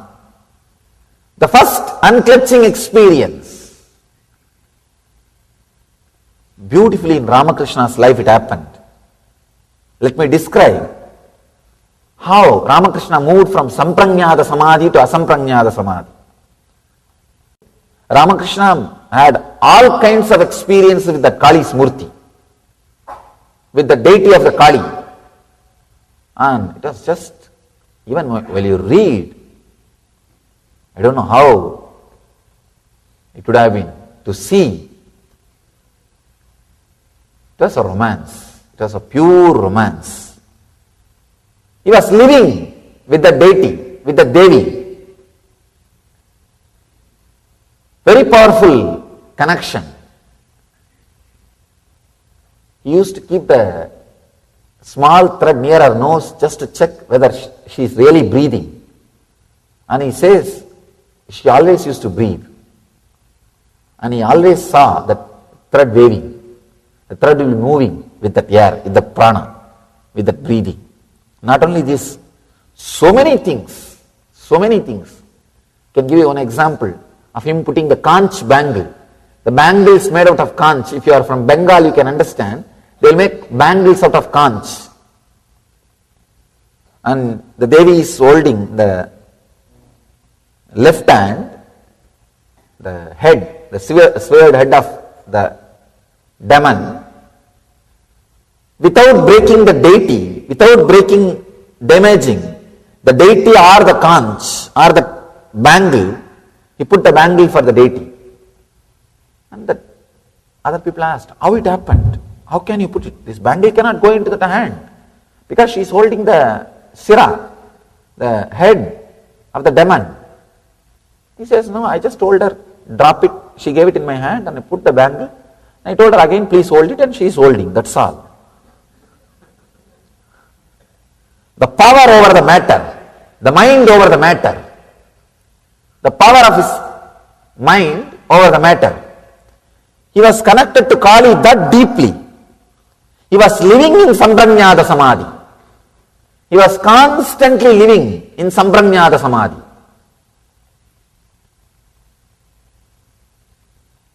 So now it is time, he has to move to the Asambranyada Samadhi. And one great monk, Totapuri, he came to the Kali temple. He is an enlightened sannyasi, great Vedanti. Naga means no clothes, no sleep. Their lifestyle will not be like a regular normal human beings. Naga Sampradaya sannyasi, very powerful lifestyle. He comes and initiates Ramakrishna. He says, now it is time for you to experience the next level of samadhi, beyond form. Come on. You need to have that unclutching, the cessation of the mind. What here Patanjali says, pratyayabhyasa purvaha virama, means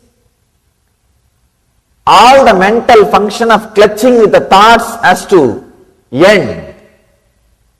See, even if you are clutched with the Kali, it is a mental function.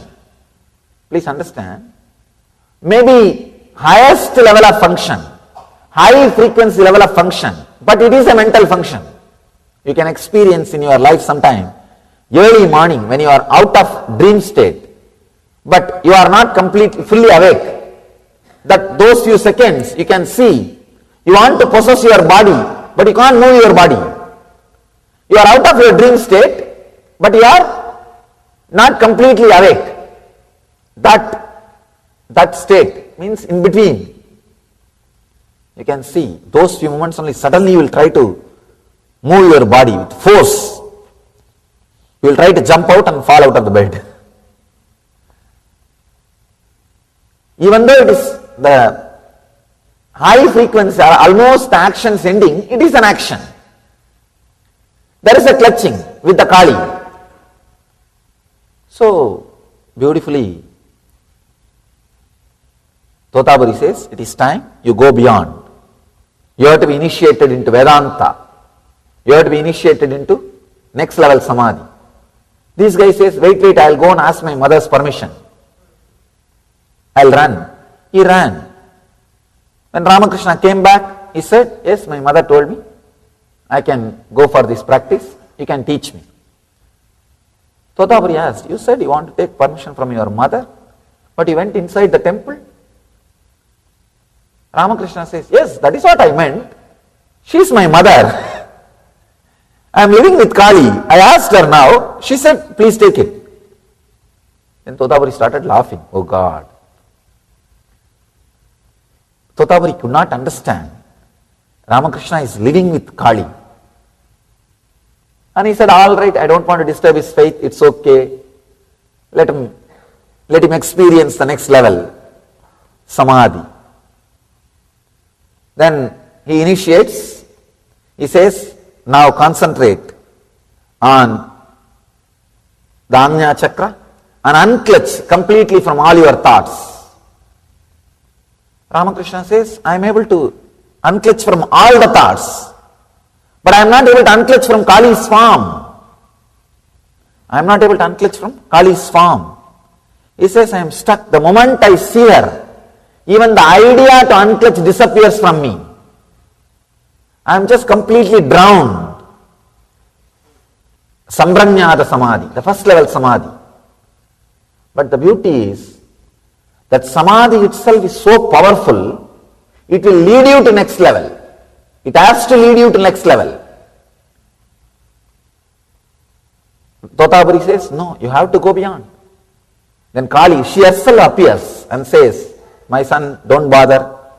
Cut my form with this sword. He says, she gives her own sword. She says, think this as a sword of knowledge and cut my form. You will go beyond my form.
Swamiji had so beautifully revealed to all of us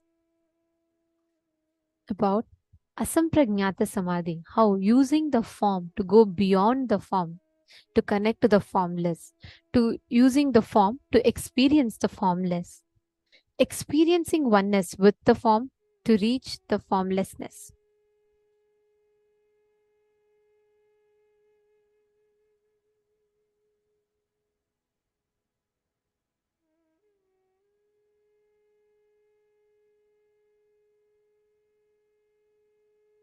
All of us sitting here today, every one of us are receiving these extraordinary truths from Swamiji to understand and to go beyond. See, for us to experience the formlessness, right? The most primary, the basic thing for us to understand is Asampragnata Samadhi. How do you experience the divine in the form to experience the divine beyond the form? How do you experience the divine in the form to experience the existence of the divine cosmic energy beyond the form that we understand and perceive? All the participants sitting with us here today, every session today is focused on bringing that understanding, that experience, where we will be taken beyond the form, made to experience the complete formlessness. So every one of you that are here, what did each of you understand as Asampragnata Samadhi? Can I request every one of you to type out? Take a few minutes and please type out. Ma Sneha Patil, Ma Chetna. Ma Sneha Patil, which place are you from, Ma? I also see someone joined us iPad. Can I please request all the participants to make sure that you're all having your full names put in the Zoom? Please make sure that each of your full names are posted. Yes, Nithyanandam. Swamiji had revealed to all of us here about how we can go beyond the form to experience the formless, how we can transcend beyond our idea of the form to experience the formlessness. Through the story of Sri Ramakrishna Paramahamsa, Swamiji had very beautifully explained that to us. I think for many of us, it'll be like, wow, what is Swamiji saying? Like Ramakrishna cut Kali's head, like the Kali's deity, and went beyond the form. See, understand, there also, it's again a very, very, very deep connection. It's not that does not mean that Ramakrishna Paramahamsa is saying, okay, Kali does not exist or the deity does not exist. No, but he experiences that space of oneness, the ultimate samadhi space, transcending the form that he is getting connected to. Yesterday, the Sampragnata Samadhi was where we connected to a form. We connected to the form of the deity. We connected to the cosmos through the deity. We connected to that deity. For us, the gods and goddesses are alive. We see them as living deities, like they are living with us. We see them living. That is when we say Asampragnata Samadhi, it is going beyond that level connection. It is not just you're saying that, okay, you should live, see, the deities are there here only in the physical form, but we're saying that you would be able to experience oneness even beyond just this form. That's how Swamiji says, right? Swamiji is not just the 6-foot form that we all see. He's beyond that. So experiencing this is what is Asampragnata Samadhi that all of us are going to be learning about today. We are going to be experiencing that during the darshan today. Now, to experience this, we are going to do a unique process. And this process is called as the Jyotistambha meditation. And the word samyama means to put your awareness into something like an alchemy. It's a process. So samyama is where you bring your awareness and do a certain technique or a certain method for you to experience that oneness or that ultimate experience that that particular samyama is intended to give you. So for example, if you do a samyama on the let's say bringing awareness on visualizing your third eye or visualizing the fire in your third eye, each of these samyama are directed, given in a certain way to give you a certain experience. Today's samyama is the visualization of Jyoti Stambha to experience the formless in form. And it's a very powerful samyama, a very beautiful samyama that all of you will be doing. We'll be teaching you all how exactly you can do. Each of you can just follow these steps, and it's very, very powerful. Step by step.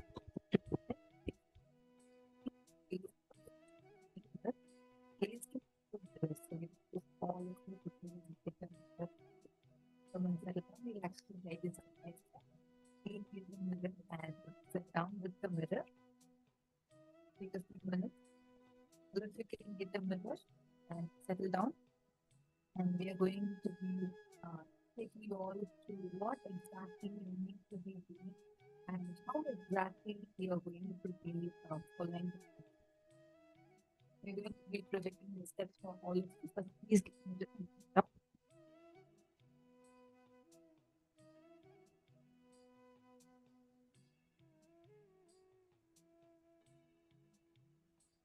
all of you will need the mirror to this process. It's a very, very powerful process which will take you beyond your experience of the form. So this process is a very powerful one, and I request all the participants to please bring a mirror and please be seated.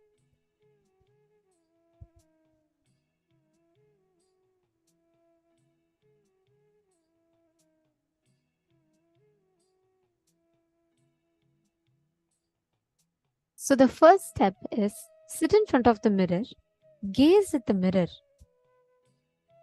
and gaze at your own reflection in the mirror.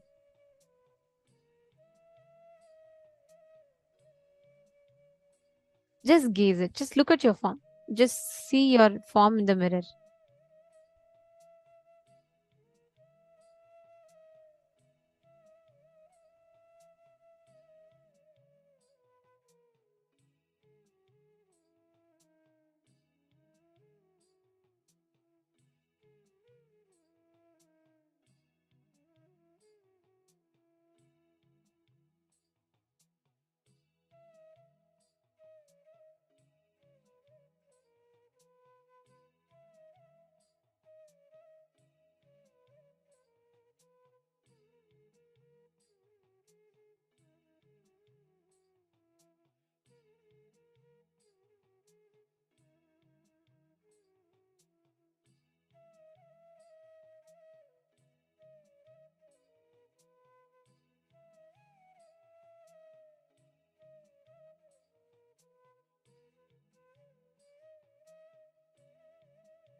As you gaze into the mirror, you will see at about 7 minutes or so into the process, your reflection will lose its separate dimensions and paths. You will slowly see that your reflection will not be your full reflection. It will just be like a lump of light, without having a clear hands, eyes, nose, ears, without any of it. Without having a clear picture, it will just become a lump of light. Start gazing at that light intensely. Please hold the mirror. I request all the participants to do this intensely. A Zen Susan, Ma Pramila, Ma Yogamalar. Okay, Ma Yogamalar is holding. I request please have the mirror in front of you. Please gaze at the mirror. Intensely look into the mirror.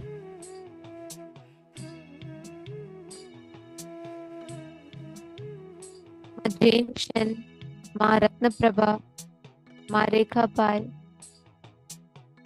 Ma Daniela. I request everyone to have the mirror in your hands. Please be on the camera.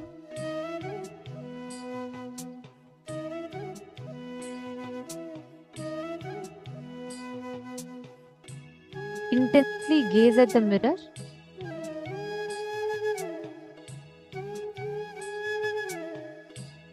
You will gaze at the mirror up until the point where you lose your reflection. It is not anymore having your reflection. It just becomes like a lump of a light.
you will notice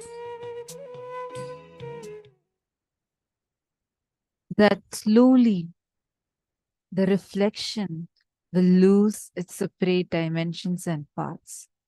It will almost become like just a lump of light without having a clear hands, legs, head, without having a clear picture. It'll almost become like a lump of light. Gaze at the light intensely. The independent, definite shape on your form will just melt down. You'll only feel like you're a light, like an egg ball. That is what in Sanskrit we call as linga. So sit, and preferably you all don't just hold it in front of your face. You can be in such a way where your whole body is visible, and do the samyama intensely, where you're intensely gazing at your own form. And you will notice that your form will start losing its shape. Okay, some of you are not understanding this. Okay, I'm going to explain to all of you. See, you're going to write now.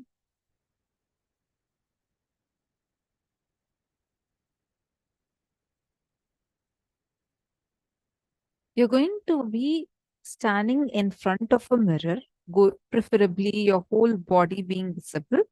Stand in front of a mirror, and you're going to be intensely looking at your form. Just look at your eyes in the form. Just don't move your eyes. Just look intensely at your form.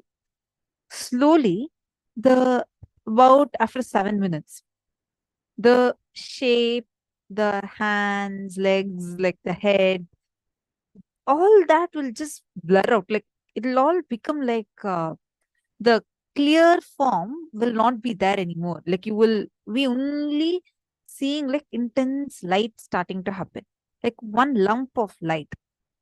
Intensely gaze at that light, and slowly it'll just turn into a ball, a light ball. That's what that like an egg-shaped ball. That's exactly what we call as a linga. You're going to be intensely gazing at your own form. Don't get caught in your form. Don't see only when you start moving around, your eyes moving around, like you start looking at your face. Okay, how am I looking? How am I looking? Then you're not doing the process. You're just going to fix your eyes at your eyes and intensely gaze at your form. In 7 minutes, the form will lose its clear, like there won't be any clear separate form. It'll all start turning into light. Like you'll just see a light. Like it'll start blurring out. So till then, like keep intensely gazing at it. Once it turns out as light, just continue to gaze at it intensely. Are all of us understanding? Please, let's do the process now intensely.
Very good.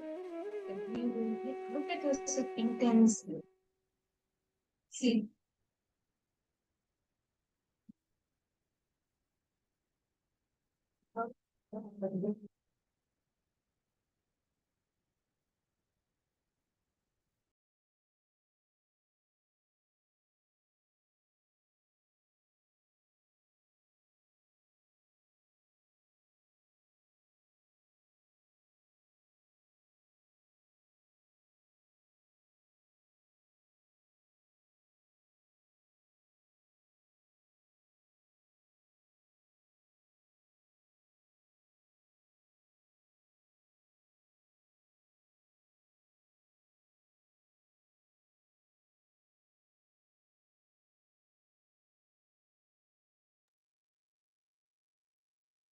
Yes. Wonderful. Ma Sneha Patel, just do not move. I see you're standing in front of a big mirror. Do not move. Just intensely look at your eyes. Slowly, slowly. That, and then you fix your eyes into your eyes. All other things around you will get blurred out. You'll just start seeing intense light.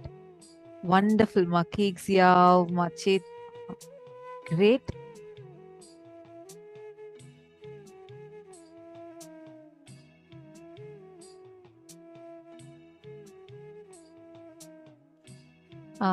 Ma Nitya Prema, if you want for the process alone, you can remove your specs. You can remove your glasses. You don't need the glasses for this form. Do it intensely. Ma Pramila Maski, your eyes need to be open. Ma, you should look at your reflection. Yes, good, Ma Jayanti. Very nice. Intensely. Just focus on your eyes. Gaze into your eyes.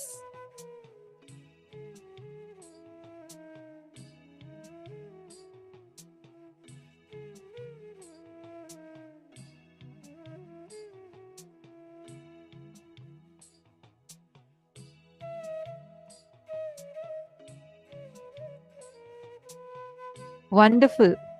I see already Chinese participant has message saying, I saw the reflection melt. Great. Continue doing the process. Let's do it for some more time. You'll see it will help you in power manifestation.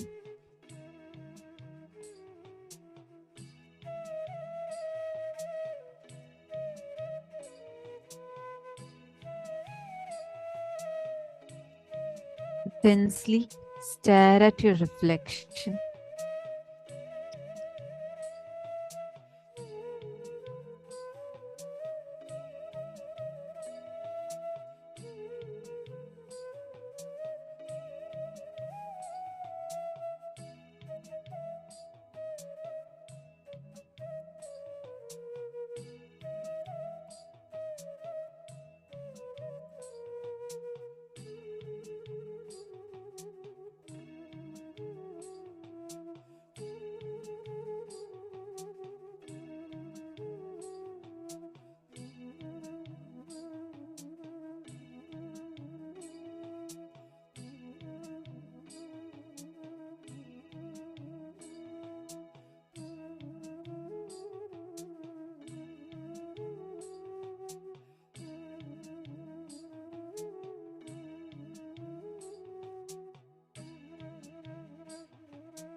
Please relax.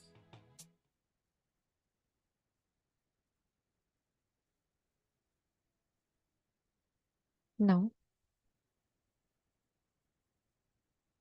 as you are seeing in the mirror, as you gaze in the mirror,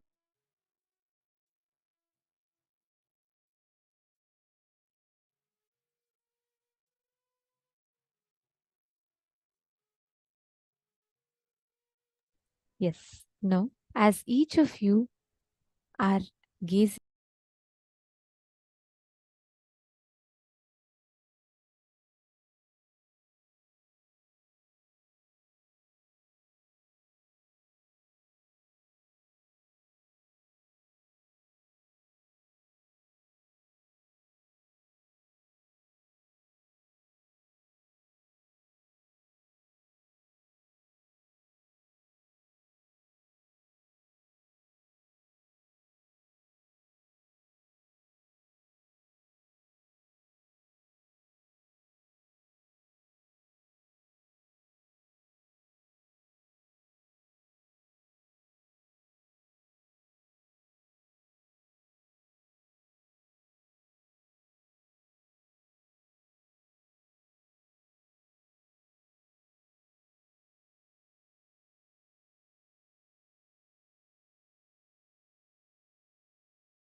Today, as all of you did this samyama, please understand, Swamiji explains beautifully, when you do the samyama on this light, the lingodbhava, this light is a supernal effulgence, which means all pervading, pervading everywhere, every place, every space, every different things that we see, every manifest and unmanifest forms both.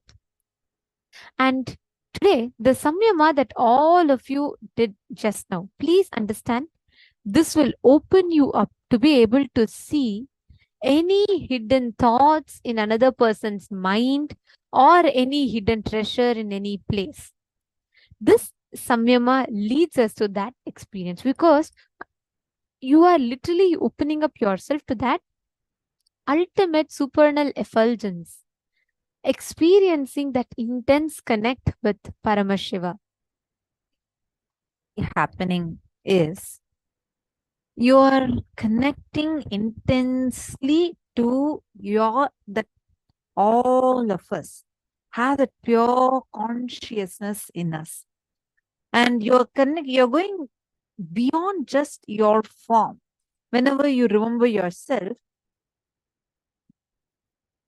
you are Nityanandam. Sorry, am I audible? Are all of you able to hear me? If you're all able to hear me, can you all put yes in the chat, please? Thank you. Thank you, Ma, Ratna Prabha. Thank you all. Okay.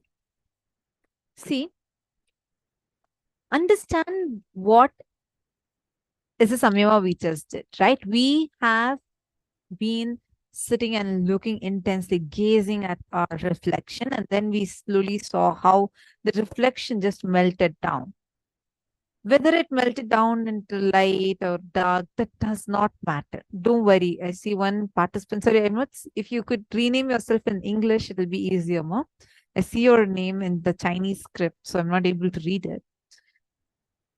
See, don't worry about that. The point here is when you're intensely looking at your form, slowly, you're going to a point where you're going beyond, you're connecting with yourself beyond your form. This can help you look into anything. Swamiji says you'll be able to identify any hidden treasures. You can look at long distances. You can read someone else's mind. This opens you up to all those powers. This samyama opens you up to all those powers. You may have a question. So does that mean every time I want to access that power, I need to do it through the samyama? No. Swamiji's initiation is the key. He has done the tapas for us. The samyama only helps you, adds like an additional value to you. Like it's like a support system. But the way how the power manifestation happens is by the initiation that we have received from Swamiji. Are all of us clear with this? Now, you're going to do a very powerful technique. Listen carefully. You're going to scan someone else's mind. You can start off with, see, there are people in your life with who you would feel a lot of oneness with.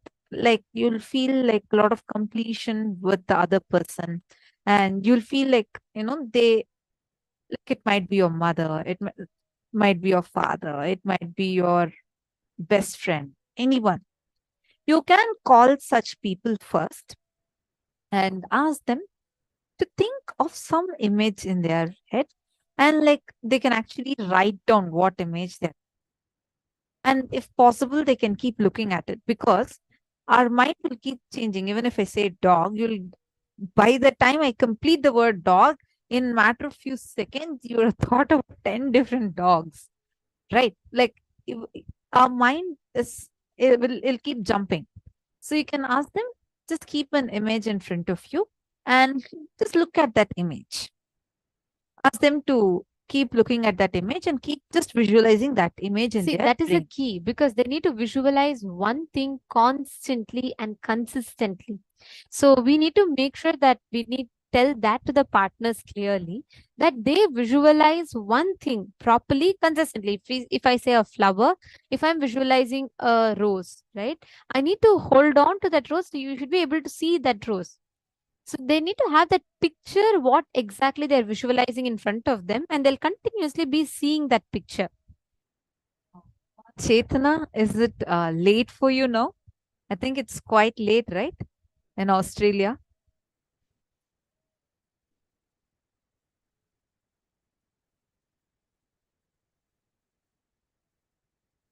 Okay, almost 1 a.m. But nice to see you're sitting up. That's wonderful. And Ma Sneha Patil is also beautifully sitting up. Ma Sneha, is it possible for you to come in front of the camera, like lower your camera a bit? I only see till here. See, very nice. Both of you sincerely sitting up. If you both know each other, maybe you both can start manifesting with each other. Just do this. It'll even freshen you up a little more. Now you're going to do a few rounds. Okay, I'm going to give an example for everyone. Taking the example of Ma Sneha Patil and Ma Chetana. I'm just giving an example. So now let's say Ma Chetana and Ma Sneha are pairing up with each other. It's actually quite late for them, and it's lovely to see them sit up and do the steps very intensely. So now let's say Ma Chetana is saying, okay, I'm going to visualize an image. Ma Sneha, you can scan me, and you can read what image exactly I'm holding. You can see what is that. So Ma Chetana is going to first write down what image it is. Let's say she's going to be visualizing a picture of a ship. A ship can now be a huge cruise ship. You can be visualizing an ancient time ship. Or you can be visualizing Titanic. You can be visualizing anything, right? So instead, what you're going to be doing is Ma Chetana is going to take a picture. Maybe you can go to a picture on your mobile. You're going to just be looking at that, and you're going to be visualizing that. On the other hand, Ma Sneha will not know what image exactly you're holding. You're not going to show to her. You're not going to tell her anything. She's just going to connect with Swamiji. And now that Samyama she just did, right? She's just going to now chant the Mahavakya and just look at you with all her three eyes. She'll look at you and she's going to see what exact image you're having, what you're thinking of. You'll actually, Ma Sneha, you'll actually be able to see it. Whatever is coming for you, type it and send it to her. And Ma Chetana, you can verify, okay, if the image scan is right or whatever, what percent is right. And then again, switch roles. Then Ma Sneha will be thinking of an image and Ma Chetana is going to be scanning. Do at least 5 rounds like this. We will give you all time, but you all are going to be pairing up with your partners and you can scan what image they are thinking of. Please make sure you are having at least, you're able to do at least 5 rounds. Do it like, keep just maximum with one question, you can only be for 3 minutes. And at any given point of time, only one person should be thinking of the image and the other person should be scanning. Like, for example, when she is thinking of an image, let's say she is going to be visualizing an image of a cow. So now she's going to be having a picture of a cow in front of her and she's going to be seeing that. And I'm not supposed to see that image, right? I'm going to be connecting to Swamiji, chanting the Mahavakya. So visualize that pure light, like you just did the samyama on light. Just do the samyama, that lump of light that you just saw. And see through all your 3 eyes, just look at her. And I'm going to be seeing her. And I'm going to exactly see what image she is visualizing. And then I'll type that image and I'll show to her. I'll describe actually, that it will image. appear in your inner space. See, when you close your eyes, what is inside of you is the inner space. And you will be able to clearly see it. You will be, see, you just need to do one thing. You should not let your thoughts interfere. You just need to manifest the experience, unclutching inside of you. So if Ma Sneha is scanning Ma Chetana, Ma Sneha should not let any thoughts interfere. Okay, what will Ma Chetana think? I think she might be thinking about this. No, just when you see the other person, it's important that you see the other person. So when you see the other person, your inner space will show you what exactly the other person is thinking. So Ma Chetana, you should be continuously looking at the photo that you want her to scan. Okay. So, Ma Mary Long, yes, all of you also can connect to your partners and manifest, Ma Joyce Liang, and each of you connect your partners, sit now and intensely manifest. Okay, you will be able to clearly see it appearing in your inner space. Just unclutch, and when you unclutch, what experience happens inside of you? Describe it. The secret for this is how unclutched you are, not letting any thoughts in your inner space. That's why we did the samyama. All of you just focus on unclutching and just chant the Mahavakya. You will simply be able to see it.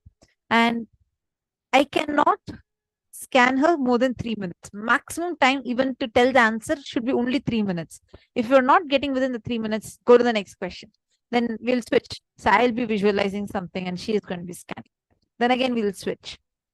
So this should be 3 minute cycle. And we are going to do this for 21 minutes. Ready? Shall we start? Please chant the Mahavakya. Chaitanya is asking, do we keep our eyes open or closed? You can actually keep your eyes open also and see, Ma. You can open your eyes and you can just look intensely with all the three eyes at the other person. So how do you look through all the three eyes? You can just basically put your awareness and be unclutched. That's all. You don't need to do anything special process for this.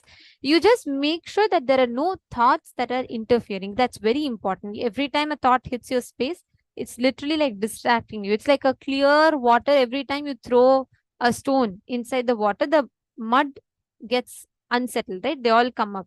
Same way, every time a thought hits, your inner space gets disturbed. So just make sure you're completely unclutching. The best way to do that is by chanting Mahavakya constantly.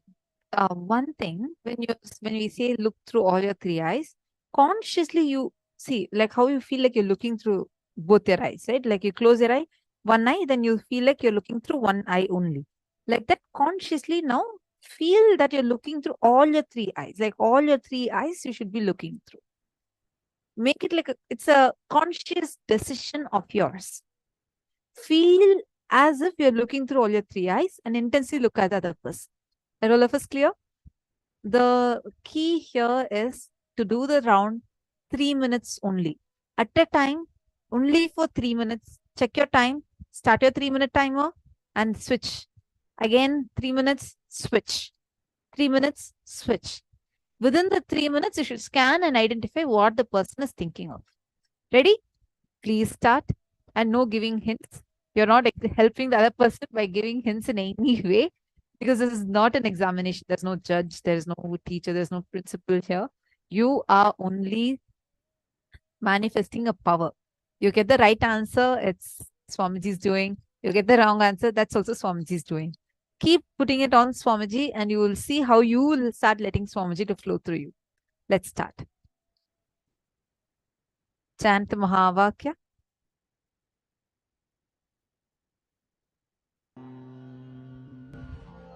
Om Nithyananda Paramashivoham. Om Nithyananda Paramashivoham. Om Nithyananda Paramashivoham. Om Nithyananda Paramashivoham. Om Nithyananda Paramashivoham. Om Nithyananda Paramashivoham. Om Nithyananda Paramashivoham. Om Nithyananda Paramashivoham. Om Nithyananda Paramashivoham. Om Nithyananda Paramashivoham. Om Nithyananda Paramashivoham. Om Nithyananda Paramashivoham. Om Nithyananda Paramashivoham. Om Nithyananda Paramashivoham. Om Nithyananda Paramashivoham. Om Nithyananda Paramashivoham. Om Nithyananda Paramashivoham. Om Nithyananda Paramashivoham. Mahamahavagya, spiritual lullaby for samadhi, and Suprabhatam, wake up call, wake up song for Paramashiva. This Mahamahavagya is spiritual lullaby for you to fall into samadhi. Suprabhatam, wake up song for Paramashiva to wake up in you. Just remember this one powerful cognition. This Mahamahavagya puts me in samadhi. This is spiritual lullaby for samadhi, and Suprabhatam, wake up song for Paramashiva in me. For Paramashiva to manifest. With this one spiritual powerful cognition, chant this Mahamahavagya.